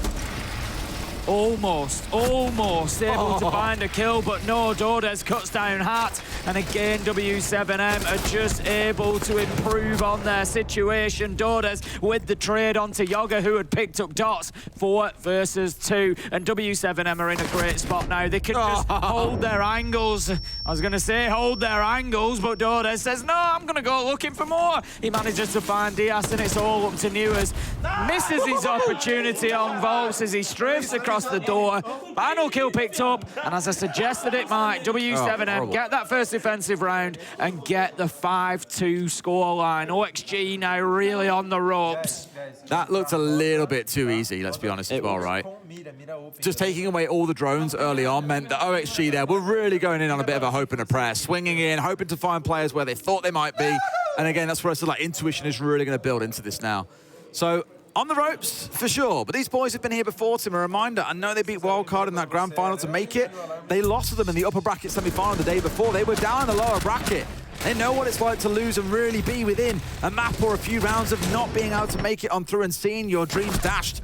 Here it's still day one. It's not the end of the world, but my God, what a statement it would be to bring down the reigning major champions on day one of SI. It's a bit of a climb to go, Tim, but we've seen bigger comebacks than this. Oh, of course we have. It's absolutely doable. And out of all the teams that I've seen today, I've watched almost all of the games. And OXG, to me, are looking like one of the better performers that we've seen. Agreed. Even if they are a losing team, I would still come away and say they're probably one of the best losing teams that we've seen of the day, realistically. You know, a lot of promise there, and I'm sure there is going to be better results to come for them. But right now, they need to dig deep. They need to knuckle down and start fighting back into this one. Honestly, for me, they need the next 2 rounds. They need to force w7m to do what they did on defense and to just go back to kitchen to try and grab another round, because look at it this way, w7m, I think, can reasonably rely on getting 2 kitchen defenses. That puts them on the 6 marker. So they're going to have to find one of the second or third choice sites, and that's what Oxygen need to deny them. Let's see how it goes for now. I thought back to the old days of playing both like a Rooney and Castle on this site and really locking up that double doorway in towards Cigar Shop. Titan really dragging a lot of utility out of the other side to get it cleared on through. Here it's a bit easier. Nose up on the rappel, gets it opened up. Still got to deal though with the replaceable gadgetry coming out of Lobin on this Azami. Now, last time round, Oxygen chewed through all their drones. They're down to just 4 left here, Tim, with only 60 seconds being played out. I am concerned that they're leaving themselves with a lot to do without the full resource at their disposal to get the job done. So, a little bit nervous already for them, to be honest. Yeah, they've not managed to move Lobin as of yet. Still playing around those windows on Piano Gomez and Hat. Just trying to get something going here, Newers, as he moves up red stairs. Going to spray into sight a little bit. Can he apply a little bit of pressure? He's not going to find anybody in there, realistically. Piano is going to be the sticking point. They need to get that full control, be confident. They still haven't moved Lobin away from Pixel's spot. They've got Dash playing inside a Cigar as well. w7m are really fighting them at every single opportunity. We see Gomez dropping off the rappel there. Hat does go in and find a kill onto Dash, but Lobin, the problem, Azami that they never moved, is able to find the trade. Newers has spent half the round because they're out of drones, staring at the same spot, suspecting a player is there. They don't know. They have to rely again on intuition or just constantly rechecking these angles. It's slowing them down. It's taking his focus away from what could have been a kill inside a Cigar Shop. It's a 4 versus 4, but as I said before, Tim, that clock now starts to become the 6th man here for w7m. It's not looking bad for OXG at the minute, though. They have got piano control. All of w7m w7m have been forced away from top floor apart from Dordes. He's not really holding a great angle that's likely to net him much here. Newers manages to find Volps, and that could create a bit of space. Diaz is looking to get himself down and into a position to deliver this diffuser on into sight. Newers is alert to the danger. Dot's taken down, and OXG are starting to pick this defense apart one piece at a time, but w7m are fighting back, and with 15 seconds left to go, OXG are gonna have to take a risk, and they do. Newers goes deep into sight. Yoga finds another, and that was really nice from Oxygen. They had a minute. Once they got into Piano, they got the verticals, they forced w7m back to sight, and then they pushed on from there.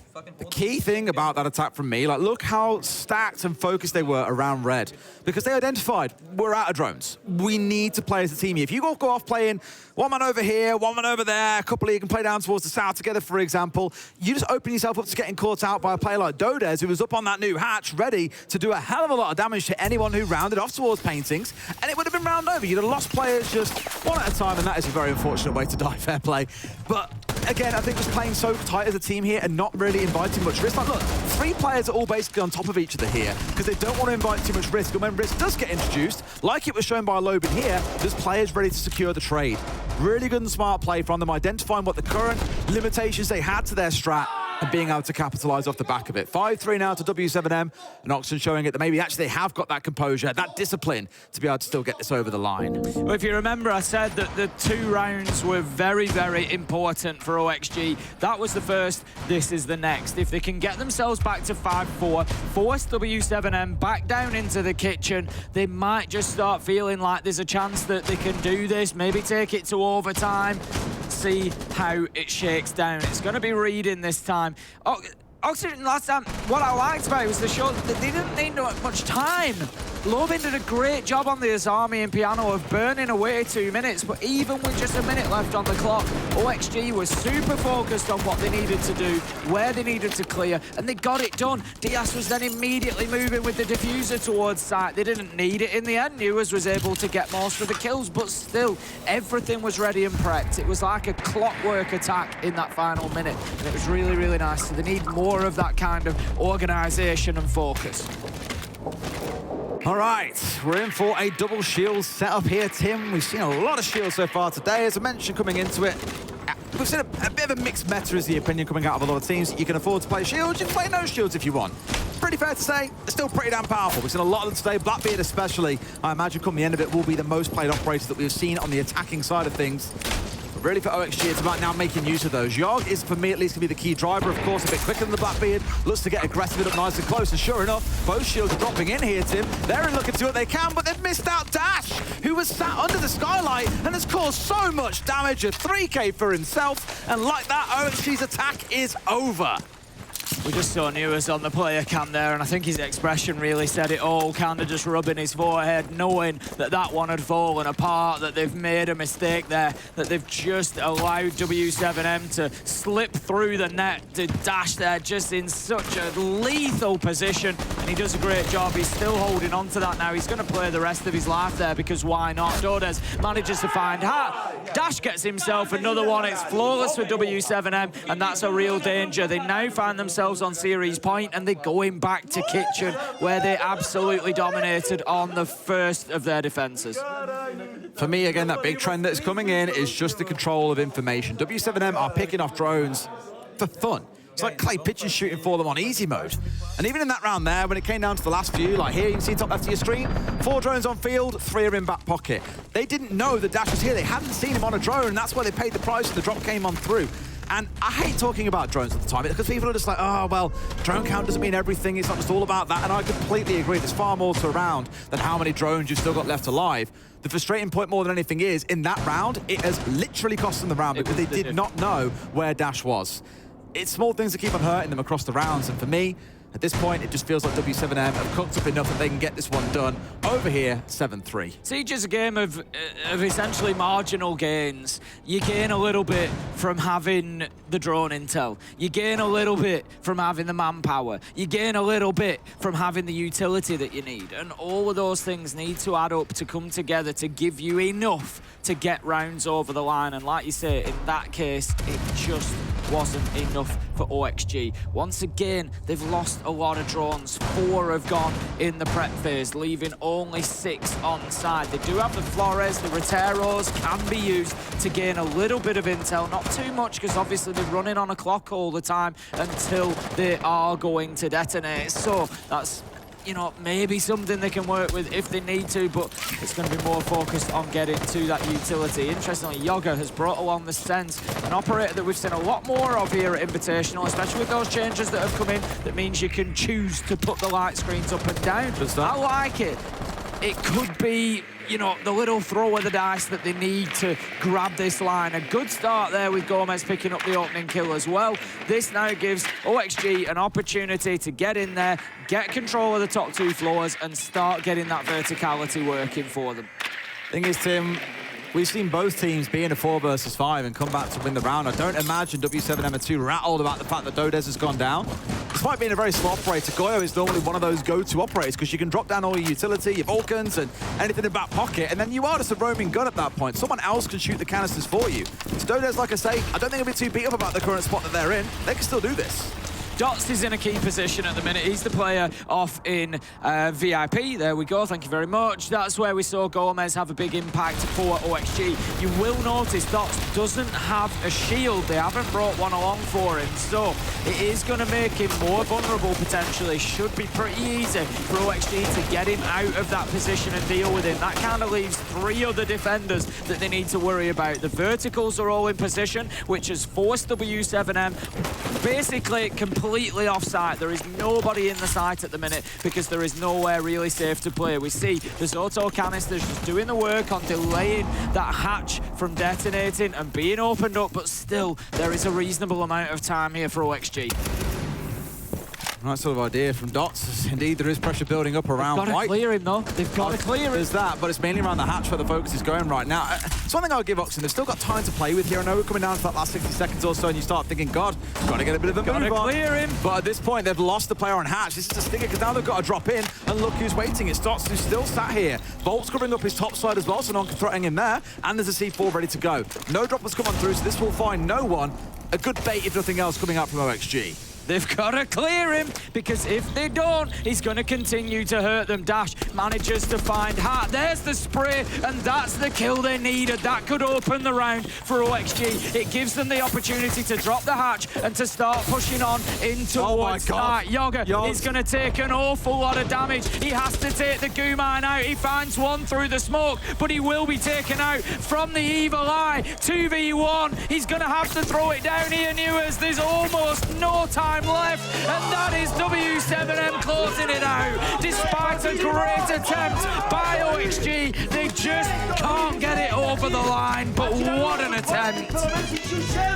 Very rare that you get to see a maestro, Tim, but you've just seen why. Every now and then he has a special little place in certain compositions that can completely ruin a game for one team or another. I felt so bad there, being zapped out by the maestro Evil Eyes, smoke going off, goo mine in the foot. Like, you're not getting away with that one. It was a nice attempt, as you're saying, good use of the Sense light screens as well, but ultimately just not enough to bring down w7m. The thing is, for OXG, Tim, I'll say it again, really impressive start to the tournament. Loved how they played on Lair. It was nail-bitingly close on border. It could have potentially been over. That's how tight it was. I very much no doubt we've seen the last of them. However, we're going to throw to a quick break. When we come back, our analysts will break this one down for you.